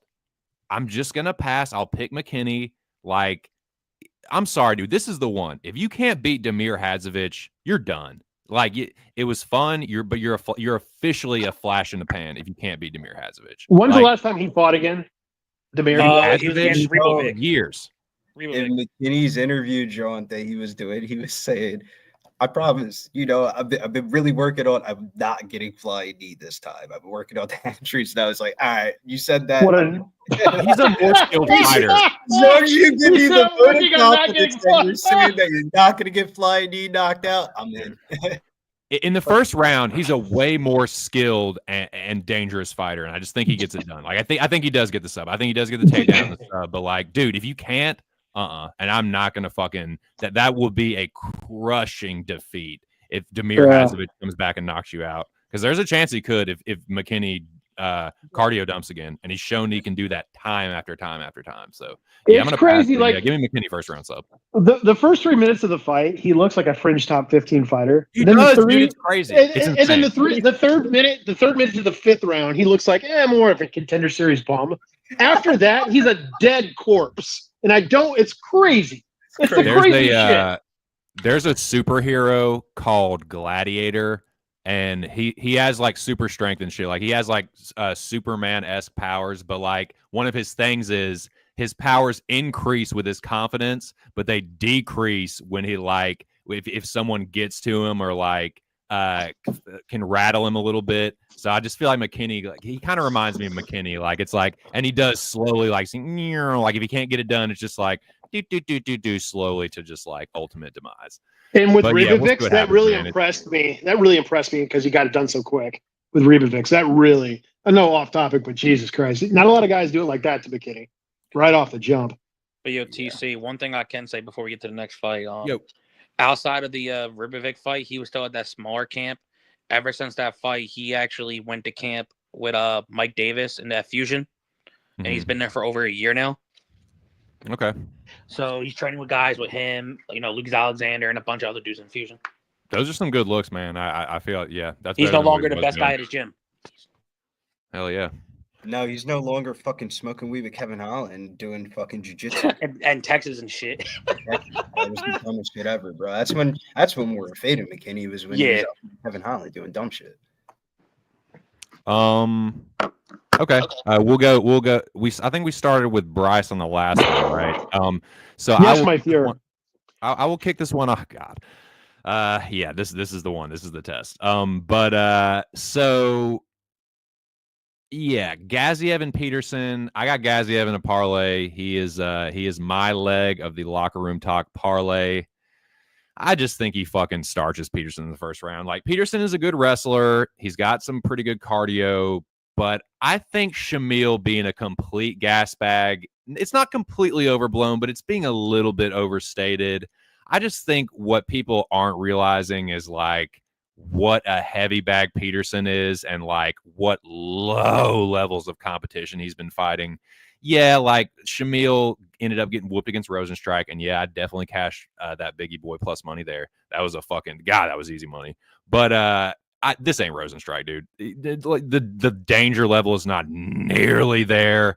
Gaziev is way more destructive in the first round. I think he crushes this motherfucker. I think it's a Gaziev first round knockout, and I just don't. I think he can squeak out a let's say he doesn't kill him in the first round. He's going to win the fucking first round, and like probably the second two and probably survive the third. I don't see Peterson being the guy to to just cardio crush him. I think this is a Gaziev smash spot personally, and I think that's why the line is what it is. But yeah, give me Gaziev here.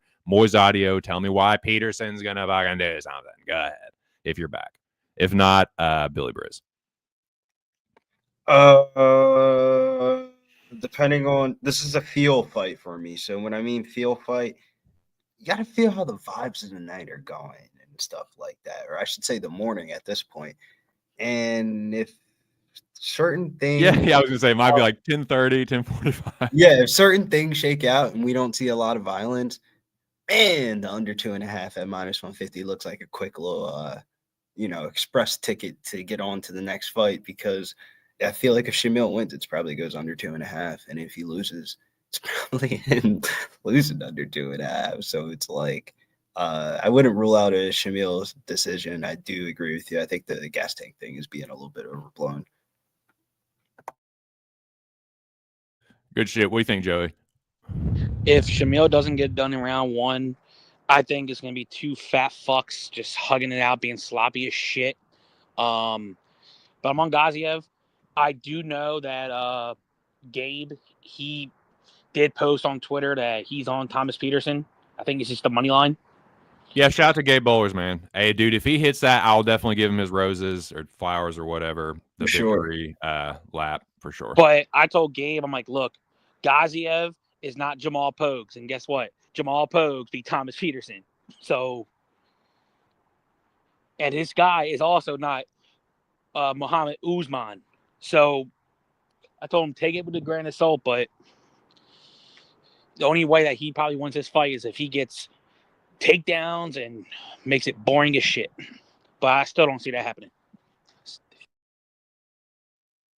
Right on.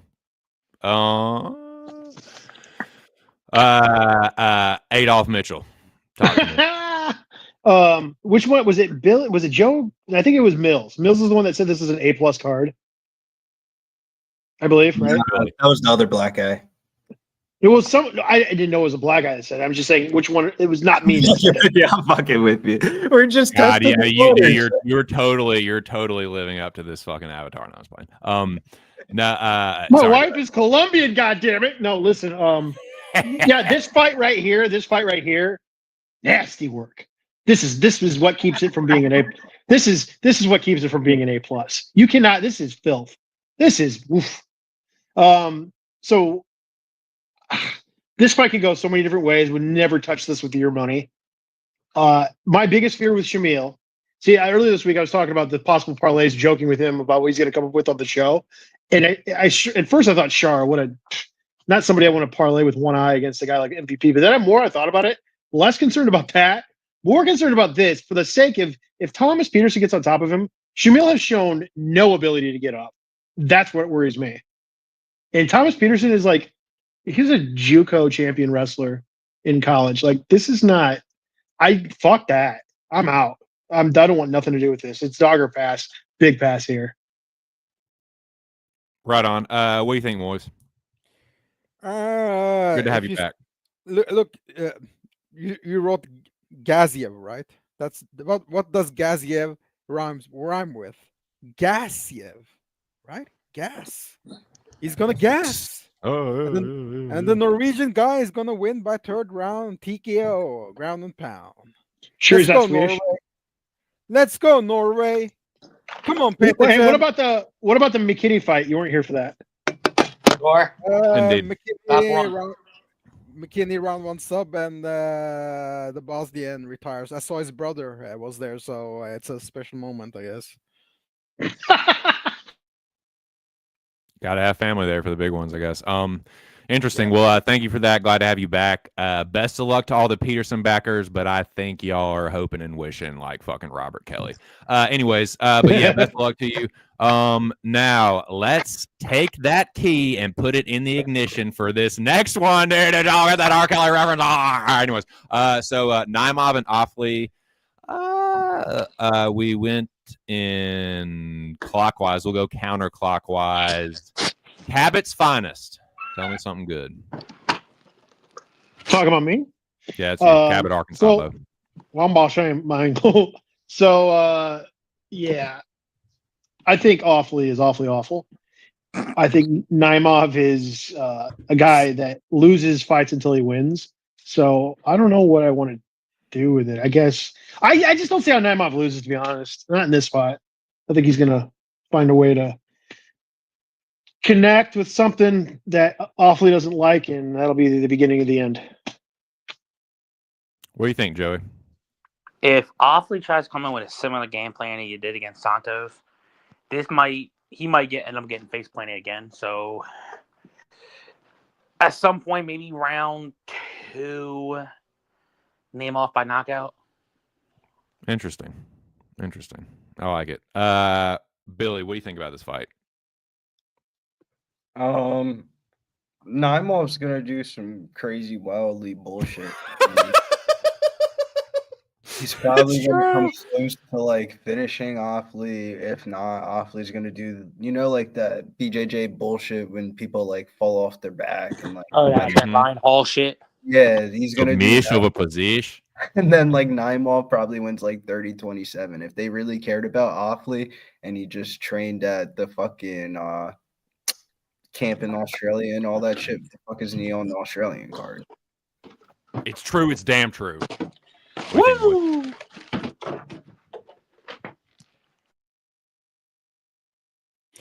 Yeah, I had to look at some of Offley's fights, and what I noticed was his top game is actually very good. Once he gets you down, you won't be able to get up, especially now.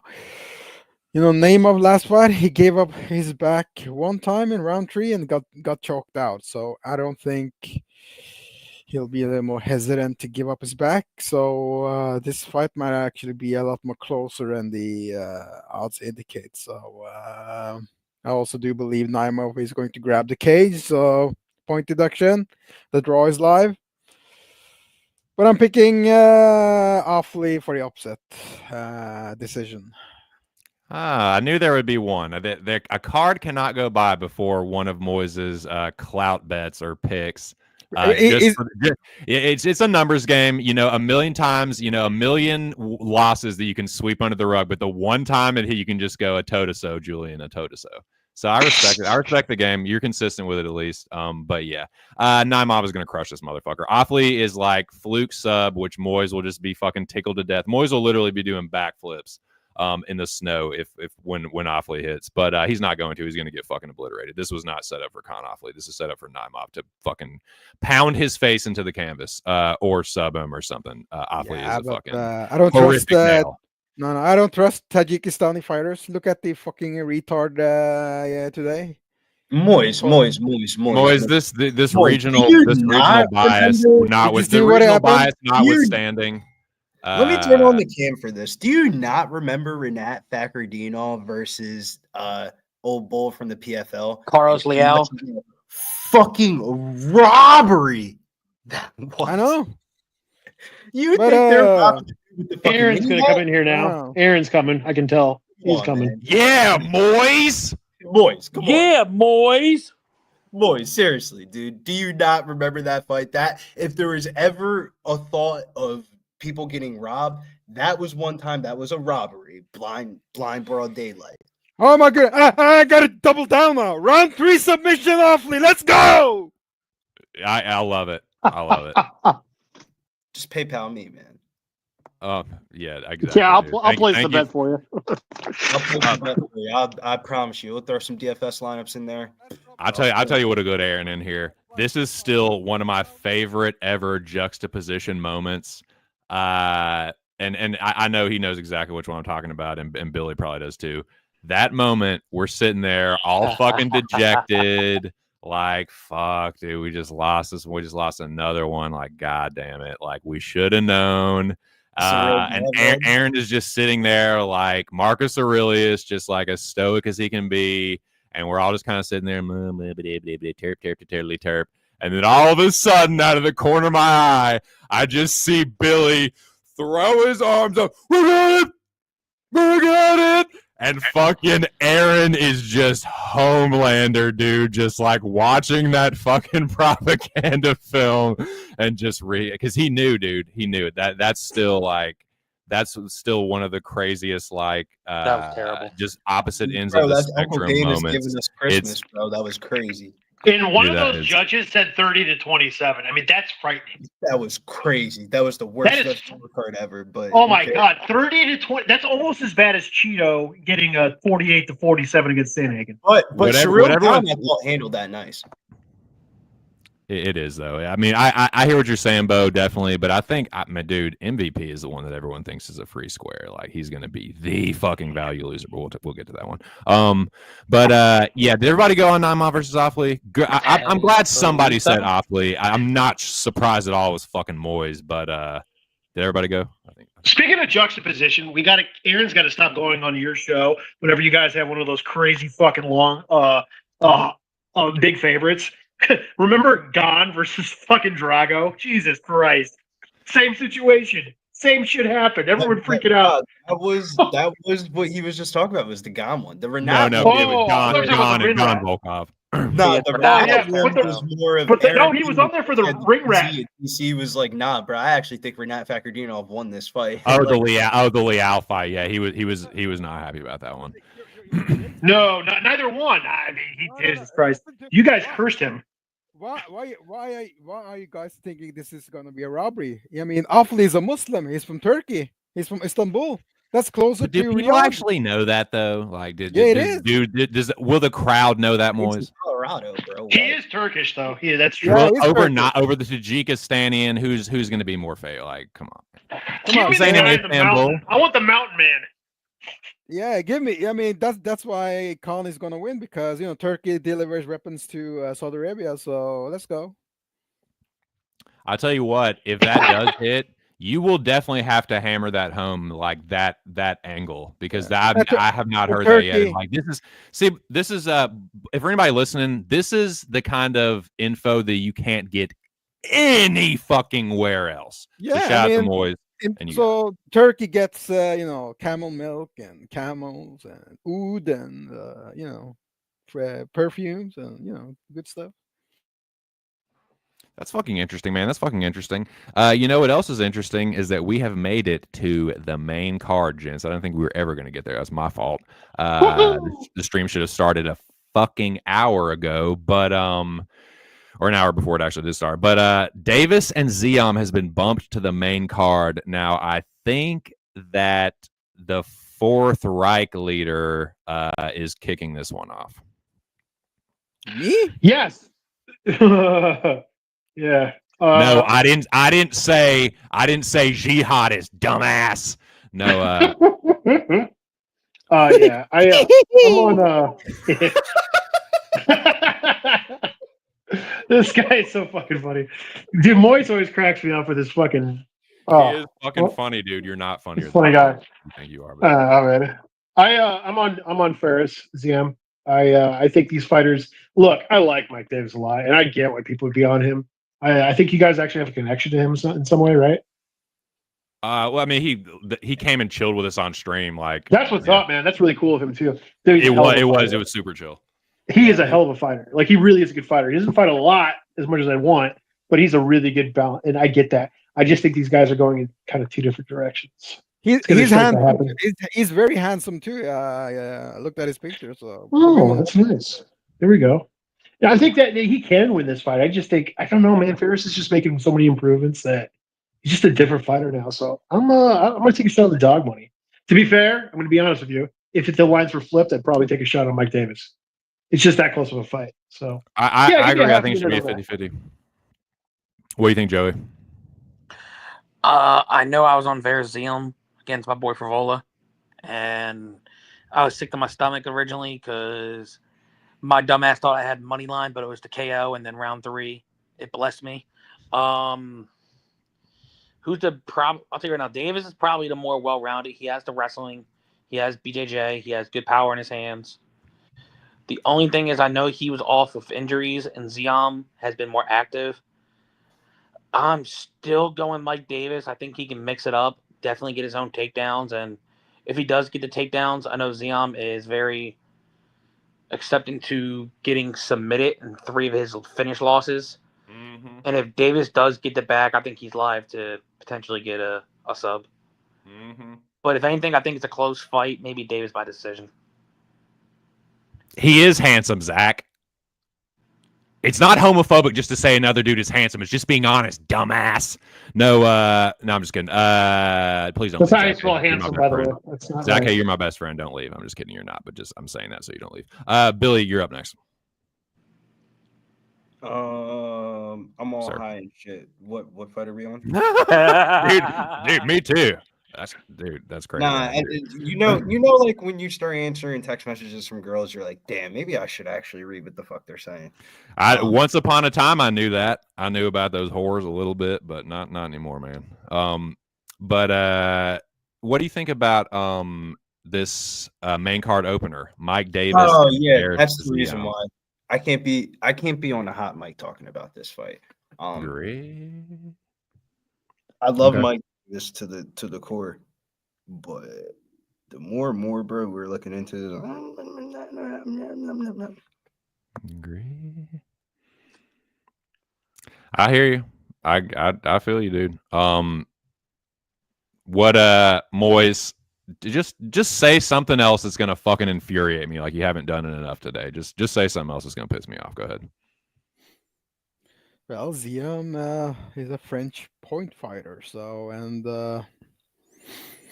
his head strike efficiency is very nice. He barely gets hit on the head. Have you noticed that? So, and Mike Davis has a torn left bicep, so one arm has less strength to pull than the other. So I don't think his grappling efficiency will be that great this time. maybe 10% less, and that's enough for ZM to either get up from bottom or stuff a couple of takedowns, and land more head strikes than Mike Davis and win a Arab decision. Okay, No, it's not okay. it is. I said no. I said yeah. It's gonna be a good fight. It's really gonna be a good fight. I think so. No, I don't think that he's gonna run away the whole fight. ZM. You're gonna hear some ZM. It's gonna be good. Donald not- I Trump don't said look- it's gonna be good. Yeah. If it's reason why I could agree with Moiz about this, if it's Ziam's fight, it's gonna be a point, maybe Yeah. 1-2 jab, kick, Yeah. circle off the cage. Because and- if you look at Davis, how he fights, he likes to stand in the pocket and trade, and the dirty boxing, and If it's a Ziam that's fight, a- you're gonna want to eat a fucking bullet for real. and Look, if it's Ziam fight, Unless you're me, from the past, I don't like ZM. I always bet against him. but No, this you'll is cash the actually ticket, a- but still want to kill yourself. I'm not It'll gonna be lie. that bad of a I fight. usually cash. I always bet against ZM. So I've been hit or miss. me saying he's gonna win, that means something. So yeah. You cashing the ticket will be the only thing that makes you not want to kill yourself if it's a Faraz ZM fight, because it will be the worst fight you've ever seen. But I do think there's a chance it could happen. That's exactly why I'm not betting it. Like, Yeah. I'm picking Mike Davis. I think he is more dangerous on the feet despite ZM getting that knockout. But like Moy said, he's a point fighter. He's kind of a rat in that sense. Like my dude Noah likes to say, I think he could electric slide himself to a split decision. This fight feels splitty as fuck, and I want nothing to do with that.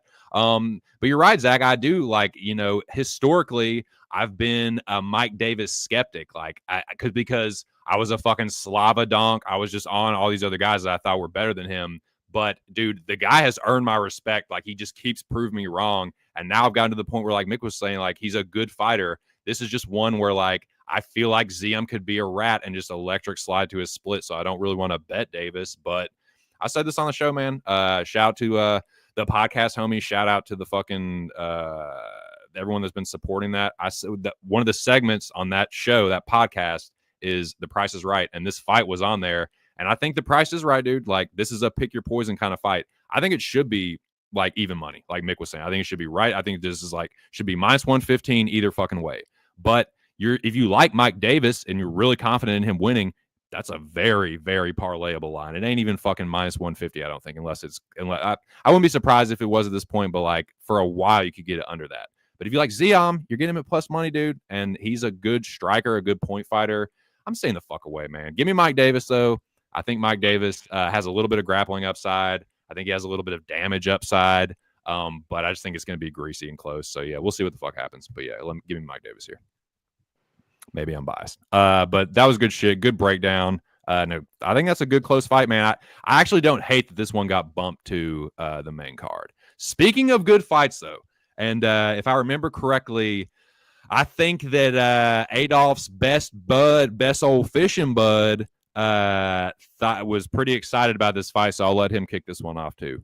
What do you think? Yeah, I think this is going to be the reason I like this fight is because I want to see. Well, I think Nurmagomedov is going to win. I'm going to start with that, but I think that this could be really something if Nurmagomedov can't fight his fight, and he like gets to a point where he, for whatever reason, feels like he needs to take him down. Which really isn't necessarily his game all the time, but if he commits too much to that and he gets himself tired, this could get really greasy. Yeah, I just think this is a banger fight with the possibility of what could go down.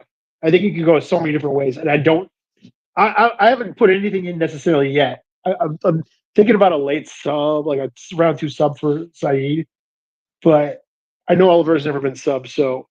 And I just like this matchup because I think they're two opposing fighters in that way, but they do have some similarities. I like this fight a lot. But give me Nurmagomedov, vet lesson, whatever. Good stuff.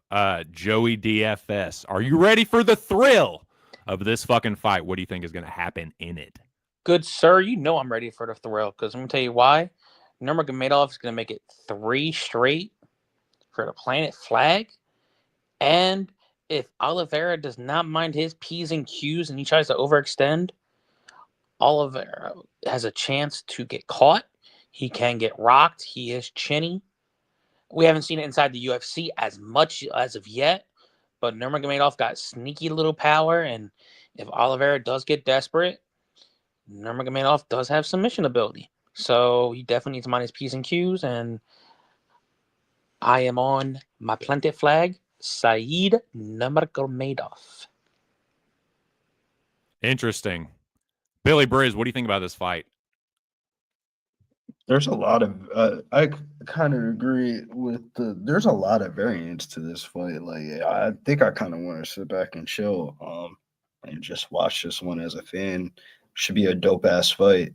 Both of these guys throw a bunch of spinning bullshit that doesn't land, but should be a fun ass fight. I think Nurmagomedov probably wins a decision. I wouldn't rule out of him doing a submission, but if I could get more of a confirmation of what type of game plan he's going to go with, I would bet the shit out of him. Because if he wrestles in this fight, like blast double leg, single leg, tries to get towards the back, it's just the hooks in, usually doesn't fight like that at all. But he has done glimpses of that. If he fights like that, bro, you can make this fight look like he's a minus 300. But he does that striking, spinning bullshit, bro, this fight's going to be a dead-ass split decision. Yeah, I can see that too, man. Moiz, what do you think? My old bud. I think if you look at some of Said's fight, he doesn't like the pressure. If you look at the Said Yakub fight, struggles. He'll most likely struggle here as well, being on the back foot. It's gonna gas him out, and Oliveira, he goes for the kill. He's gonna land some heavy shots. There's talk about Said getting the submission, but if you look at Oliveira's fight, his head positioning is very nice. He knows what he's doing, especially when he has the body lock in 50-50 position. And yeah, I'm going for the upset. I think Oliveira, it's a perfect fight for Oliveira. He might try to do the spinning stuff, sure, but he'll get his back take. If you look at Said stats, never achieved a knockdown. Just one knockdown. It was based on a body shot versus Ramos. Yeah, He's they not Ricardo Ramos fight. Yeah. So he's not a threat. He's not a threat when it comes to the head strikes. Oliveira says he has 3 KO, TKO losses. Well, it's actually only 2 because one was a bullshit doctor stoppage. Thank you, Jason Herzog. You're a very strange guy. It was a small cut, and somehow Jason said, well, it was bogus. It was that was a bogus. Yeah. So Jason Herzog, you're a horrible, corrupt guy. So give me Oliveira, most likely by decision. I think he'll most likely score a knockdown. Decision, Oliveira. Knockdown, not knockout. All right. Knockdown. Is that wait a minute? Oh, jeez. So yeah, you really think he's gonna win a decision, huh? In Saudi Arabia. He will now, just because I'm laughing in his face about it. He's gonna win the decision now, and Moiz is gonna clip this exact. What's the Oliveira decision line though? Because what's the line on that though? Because if it's crazy, it's not crazy. I mean, people love Oliveira in Middle East. He's fought there many times. He was the UAE champion there, and one of the most epic fight was versus Ali Taleb. So they love him because it's kill or be killed, and that's not what Said likes. There's some talk about Said resting, sure, but if you look at Oliveira's fight, he knows what he's doing on the ground, and he'll get up.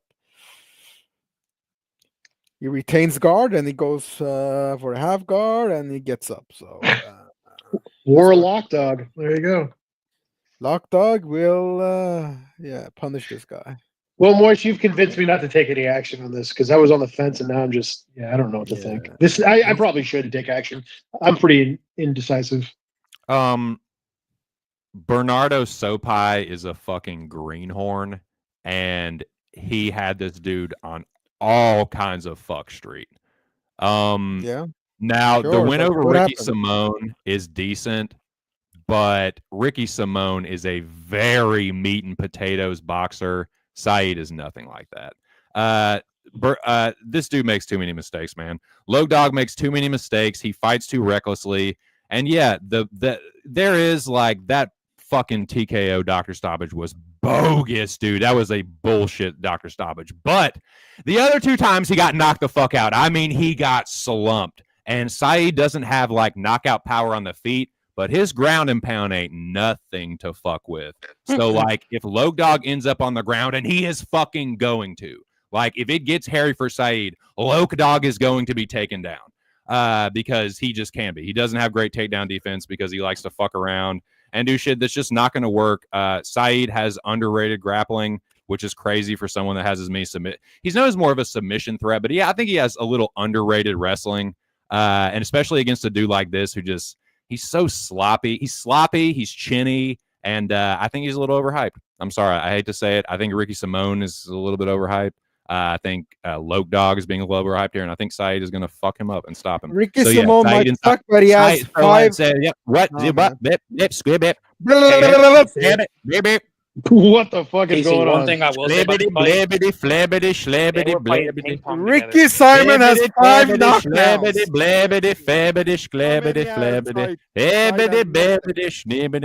has nothing.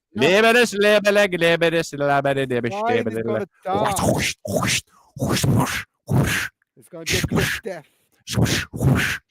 Yeah, anyways, so yeah, SaidNurmagomedov is gonna finish this fucking overhyped, chinny fucking dude. So yeah, Said inside the distance plus 220. Let's fucking go. Said won that game in ping pong. Now, Moiz, since you're all riled up, I will let you channel that energy into Pavlovich and Rosenstrike. What do you think about this fight? Pavlovich, round 1 KO. Rosenstruck, he'll just back in a straight line. So round 1. Inside 90 seconds. Beautiful. Bet the under half round or something. Yeah, if it's possible. Beautiful. What do you think about this one, Billy?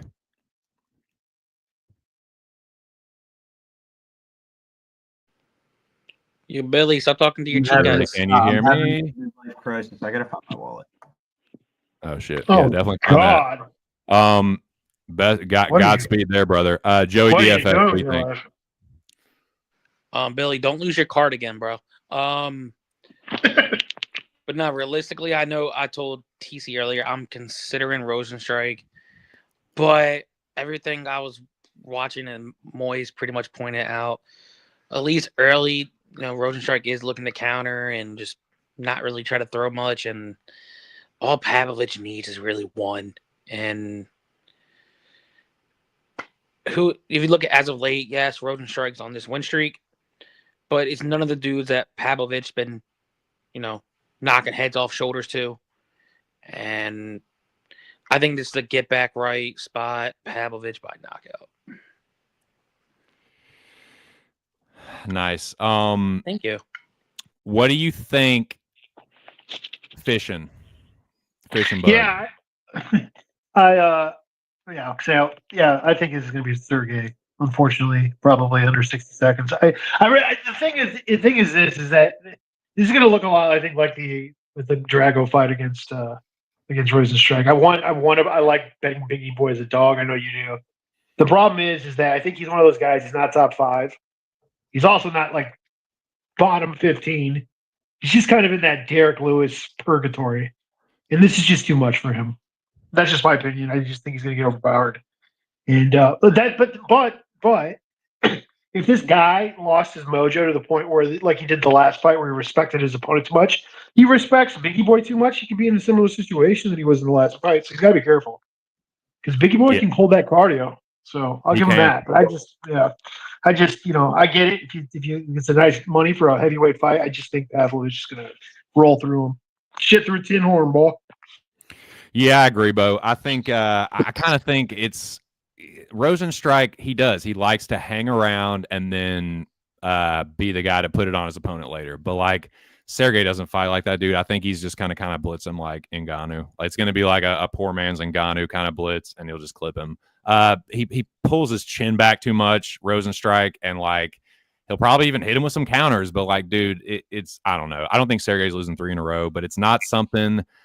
The skill level of Rosenstrike, like you were saying, is like it's not shitty enough to where I can totally count him out. Like he's a big guy, he hits hard, like he has good cardio. So if he's still there in the 3rd round, I don't know, man. I'm not going to be one to be holding a Pavlovich chicken, and I'm not going to be. I'm going to pass on this one. Give me Sergey by 1st round knockout, but dude, yeah, I get it, man. Like, and I'm historically, dude, I've been a Rosenstrike backer. I bet that dude a lot. That guy's made me, for me, a good bit of money as an underdog. But like, I just can't do it here. I think Sergey's gonna knock him out, unfortunately. I agree. We'll see. Did everybody go? Yeah, Billy dropped. I don't know. He'll probably be back. Well, yeah, Billy's got a. Billy, don't you lose my number? Yeah, definitely don't. It's 867-5309. Handy, do you know what? remember me? I really Handy. don't. I don't want to.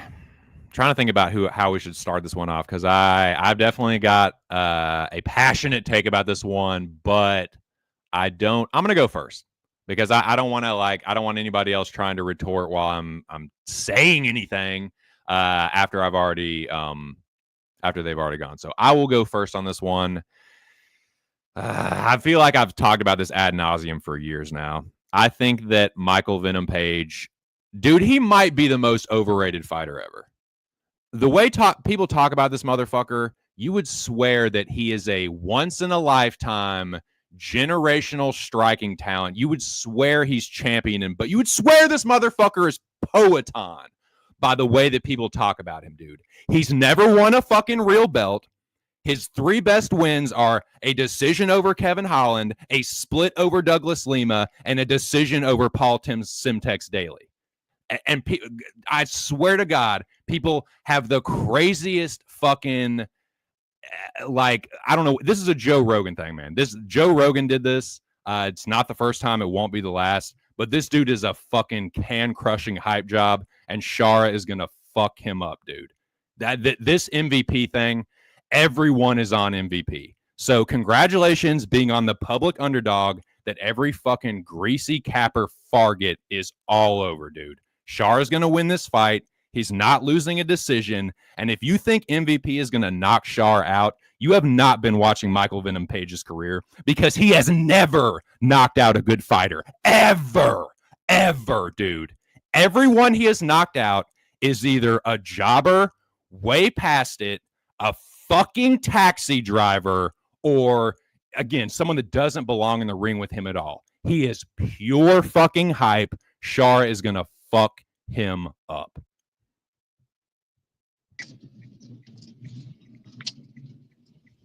Yeah, he's gonna fuck him up with those silly Peter Pan kicks. Yeah. Good luck.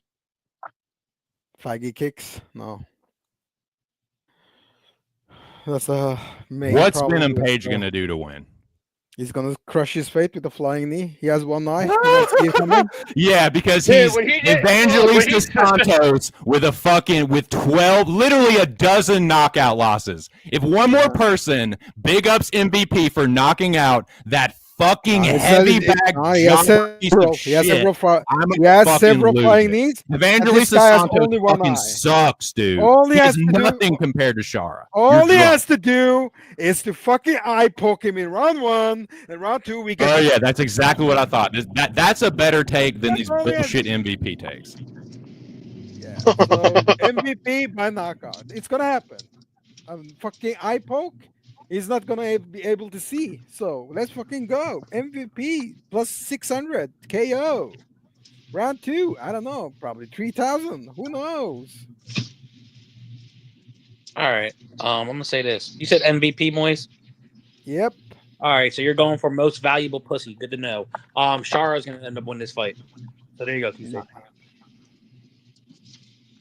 Y'all gonna cry when Chara's No, lifeless you body. and all the greasy cappers are gonna cry. They're literally regurgitating the same talking points that they sucked up from Joe Rogan's ass. No, yeah, you'll see. Like, I This know devil- dumb people that actually have like, oh, my most confident dog in the week. I'm like, Dude, people are saying literally the exact same fucking things. And entire panels of greasy cappers are just be like, oh, literally more than one person has said, I will go broke trying to fade Shara. They already know what's about to happen. then hey, they want to go broke and MVP loses. Hey, hope you got a nice little box and a blanket. Yes, blind in one eye. I'm gonna let you guys keep going for a minute. I'm listening. You got anything else? He'll even do the 720 spin and knock his ass out. So. Dude, I know I'm one of the biggest MVP haters breathing, but I've been consistent about this since I started on YouTube in 2018. So I have not moved off the square, and I'm never going to. Yeah, the dude is fucking all fluff and hype and bullshit. TC, I wouldn't say I'm a hater per se, but I think he's a tad overrated though. He's a good fighter that's been made to seem like he's the fucking best striker ever, and it's fucking anime. It's anime Pokemon bullshit. That's a better take. Yeah, some of those celebrations, some of those fucking celebrations are legendary. Hilarious. I will say this: anybody that can crack someone's skull like that with their knees, pretty impressive. And he is very good at meeting your. That's a dude that's been knocked out 12 times, though, dude. That's not impressive, Nick. It's not. I'm not saying. Time out. I'm not saying knocking him out's impressive. I'm saying crushing someone's skull is impressive. Period. That's incredible. Yeah, That's it takes a lot of force. I'll give him that, but that's what I'm saying. I'm not saying knocking him out. And what year did that happen again in, by the way? 20. Yeah, when he was younger. So 2018 or 19. Listen, what I'm trying to say is that first of all, I don't think he's going to win this fight just because where it's at. That's the number one thing. He's going to have to knock him out or just like basically find a way to be on top of him for like 10 minutes. And I don't think that's his game. And I don't think he's going to do that. Although if he did get a sub, that'd be hilarious because that goes off at like plus 2,300. I'm not going to get involved in this fight. I see both sides. Sure, this is a fight, and I've told you this. Him not having that eye, it bothers me a lot because Michael's fast. But we're talking about power. I mean, there's no comparison. Sure, it's way more powerful. Michael, he's never been knocked out. Why would MVP at 37 be the first time? So, yeah, I'm going to go with Shara. Do I love it? Not really. I'm not going to bet it. There you go. Yo, TC, you know who Shara didn't lose to? Who? Mike Perry and Bare Knuckle. He did, dude. He got fucked up by Mike Perry. And, dude, this is another thing that people have been saying and been pissing me off, that Shara doesn't have hands. That dude started out in boxing.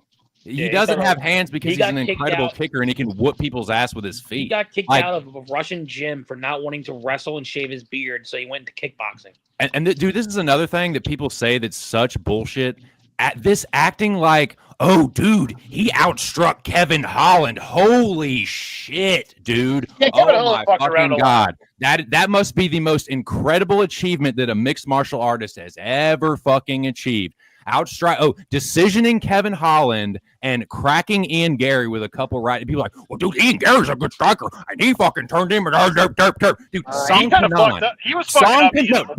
No. Song Kanan hurt Ian Gary 10 fucking thousand times worse than Michael Venom Page ever did. So cracking him with a couple right hands is not fucking blowing my skirt up. I'm sorry. I gotcha.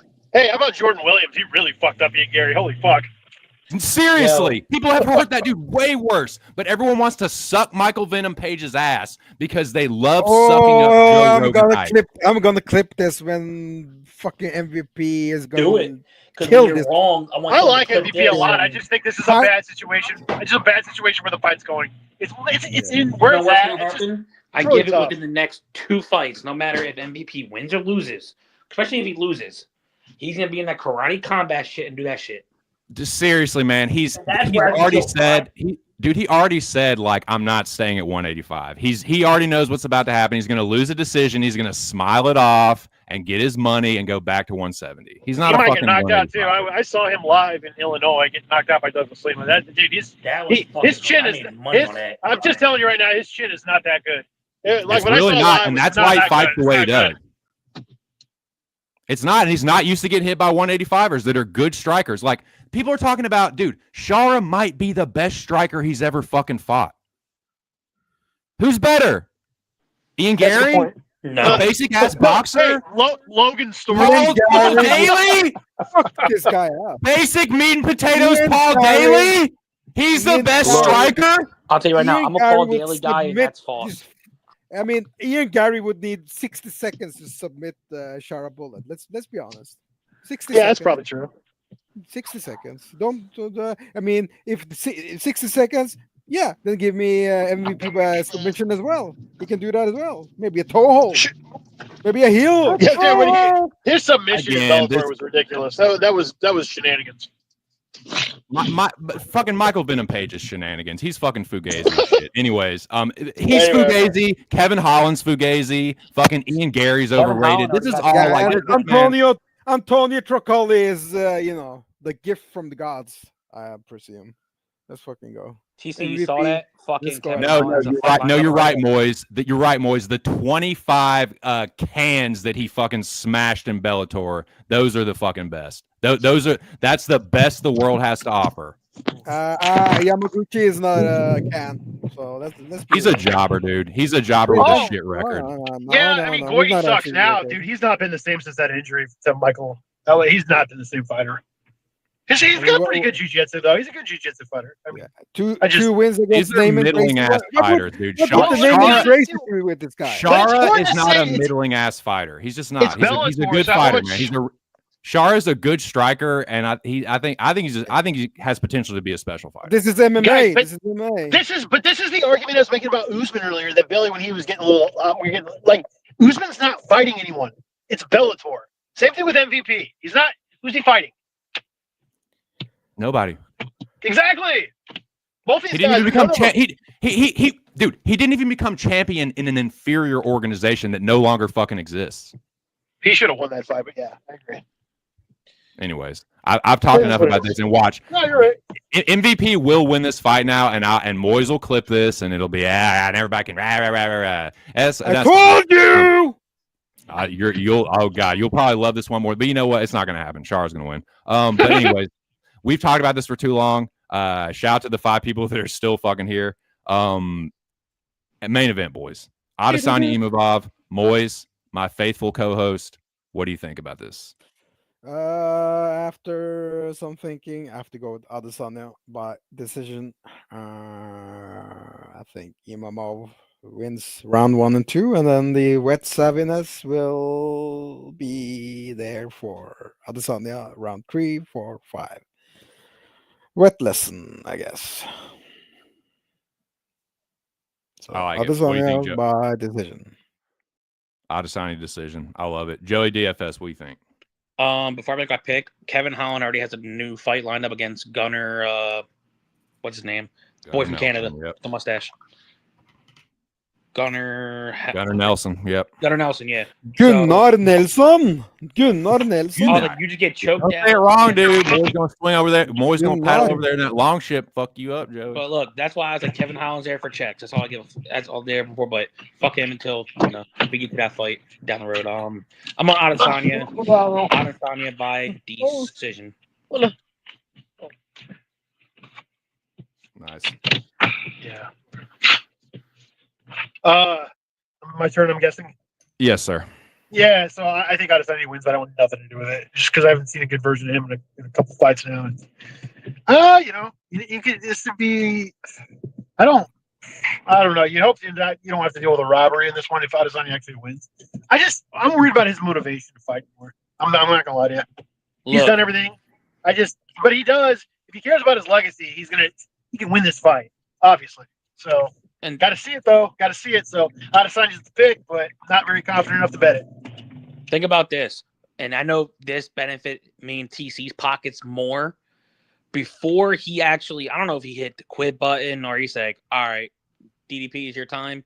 His striking looked good against DDP. He was getting up, stopping a couple takedowns here and there, and then he was like, Yeah. Now, he was winning that GDP. fight before, until he wasn't. He was winning Yeah. the fight. So I give him credit. He was striking, was looking on point. He was hitting GDP at range, and then me and my boy TC got paid. Everyone likes a Dude, good that comeback, saved so my he's ass. got an opportunity. Almost got into a Yeah. fight after that fight, but Dude, hey, I got Drinkus paid. saved my ass that night. Yeah, dude, that's what Drinkus does. He looks like he's dying, and then all of a sudden he just gets this third, fifth, eighth wind, and then he just goes and does some crazy shit like that. It makes it really awkward.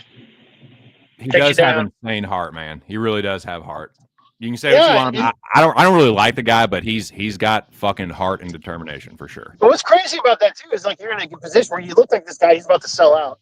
Then all of a sudden he finds this little burst of energy, and that's why I think it's so awkward. You don't see it coming. So when he got Izzy down, it was just like he did not know. It's like, oh shit, he was just so caught off guard, and he got him. It's crazy, but he's done it a couple times.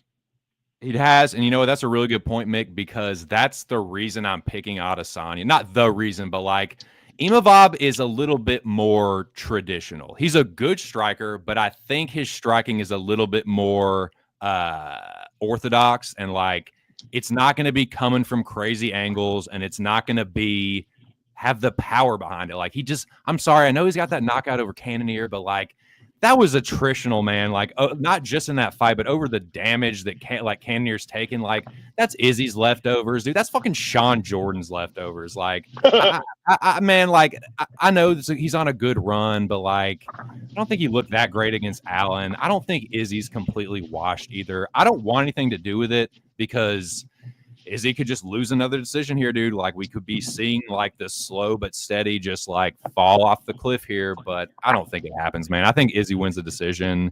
Maybe a couple moments here and there for Imavov, but like Adesanya can electric slide it. He's the more skilled fighter, and at 35, I don't think he's quite toast. And this motherfucker ain't DDP. So yeah, give me Izzy decision.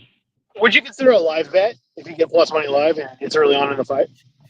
What up, Bo? Yeah, I think so, but I agree with what Bo's saying here too. Yeah, Imavov is hittable, and he slows down, man. He's not he's not Marab, dude. Like he's gone to decision plenty, but he slows down. And like Adesanya, I think he's still got it. So yeah, give me Izzy decision. But I do agree with Bo. It'll be close. Boys, we did it. We made it through the whole fucking card. This has been an outrageous. Well, some of us did. Some of us did. Some of us did. Shout out to the fallen. Yeah, shout to those that said they were gonna fucking make it but didn't. Aaron the dog. We're still friends, I guess, though. But shout out to him. Shout out to everybody that came through. I'm gonna repack this bowl real quick, but anybody got any thoughts on the card and final? I want to hear your guys' best bets. Everyone's. Okay.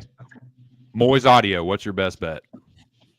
McKinney submission, Bogdan submission. That's And, two. Which one of them? I'm just kidding. And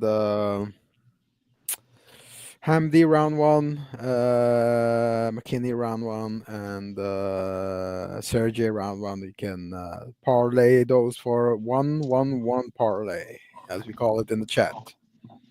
Nice. That's it. No Opley? Not yet.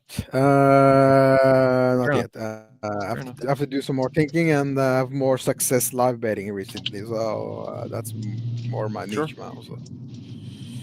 Completely understand. Yeah. But other promotions, I have more solid bets underdogs. So let's go. Right on. I will. Well, I guess shit. Let's just go around the horn here. We'll start with Adolph's fishing buddy. I know you got a busy day ahead of you. You got to go cast a line. But dude, thank you. In all seriousness, Mick, thank you for joining me once thanks, again. man, for having me. And yeah, good luck. Yeah, I just got to get my son to his job, and then we'll see what happens in the day. My bets today are I'm going with Ferricium for half unit for plus 125. I took a unit for I think it was at the time I think I got minus 105 for the Bogdan grad Vinicius fight or whatever under Salvador Lucas Alexander, right? Yeah. I forget who. That's Lucas Alexander. I don't know why I said him. Under 2.5 rounds for minus 105. And then I'm going to figure out what I'm going to do with this McKinney parlay. I'm going to parlay the under 1.5 with something. Not a whole lot. It's not. I think it'll be a better card to watch the bet on. Probably a lot like Moiz live bet it. Don't follow me on anything, but follow all these guys, especially my main, just my 2 cents. And thanks for having me. Appreciate it, brother. Thank you, man. Joey DFS. I guess the answer makes question about the best bet and final words. Thank you again for joining me and keeping me honest with starting on time. We'll see if that actually pays off in the end. But dude, thank you in all seriousness, and best of luck to you. Yeah, my best bet. I'm currently actually still getting together. So if you want to find that, you got to follow me at Joe DFS Betting on X. And like I said, anytime, brother. Look, I understand you're much older. You're getting old. Sometimes time gets behind you. But it happens. Guess what? The show's still going on, right? Thank you, Joey. Thank you, young. You're welcome, old fellas. But if I had to give out a bet, I like. I'm not gonna lie. I actually like Hamdi to beat fucking Pogues. Now I think about it. Nice, beautiful, dude. Thanks again. Moiz Audio. Give me some final thoughts, please. Will you remember me, Hamdi? Yeah, let's go. And next week is what's next week? It's UFC in Seattle. No, what was next week? Next week is UFC. No, Invicta first. We have to watch Invicta and UFC 312. Interesting. I think that's going to be a great card as well. I think the violence is going to be great. So, see you next week. Excellent. Thank you, Moiz. Joey, Mick, Billy, Shara Mills as well, and everyone that was in the chat, dude. Thank you for making this another good one, man. We had a bunch of people in this one. I'll go ahead and drop you guys down and then give my my little final spiel here. But dude, thank y'all. Y'all are the shit. And yeah, see you next week for the next one, baby. Make sure you wash your hands. Yeah. All right. Like I said, thank you, Moiz, Joey, Billy, Stubborn Mick, Mills, everyone that came through in the fucking chat. Let me get this shit back up. That's more like it, dude. Thank you to Big Show for this sick fucking overlay, dude, in the background as well. Shout out to the whole fucking pub, man. Make sure y'all tune in this Saturday morning, boys. This is in Saudi Arabia. It's 13 hours or whatever the fuck ahead of time of the Westerners here. So it will be 9 a.m. Pub Sports Radio. I will be there calling the fights. Hope to see y'all there. And yeah, hopefully kick ass with these fucking bets, man. So once again, for the record, this is my fucking slate.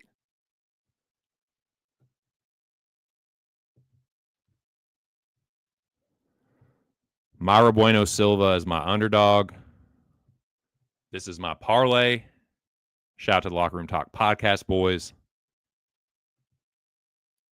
Big Show, Billy, Mills, Joey, and your boy.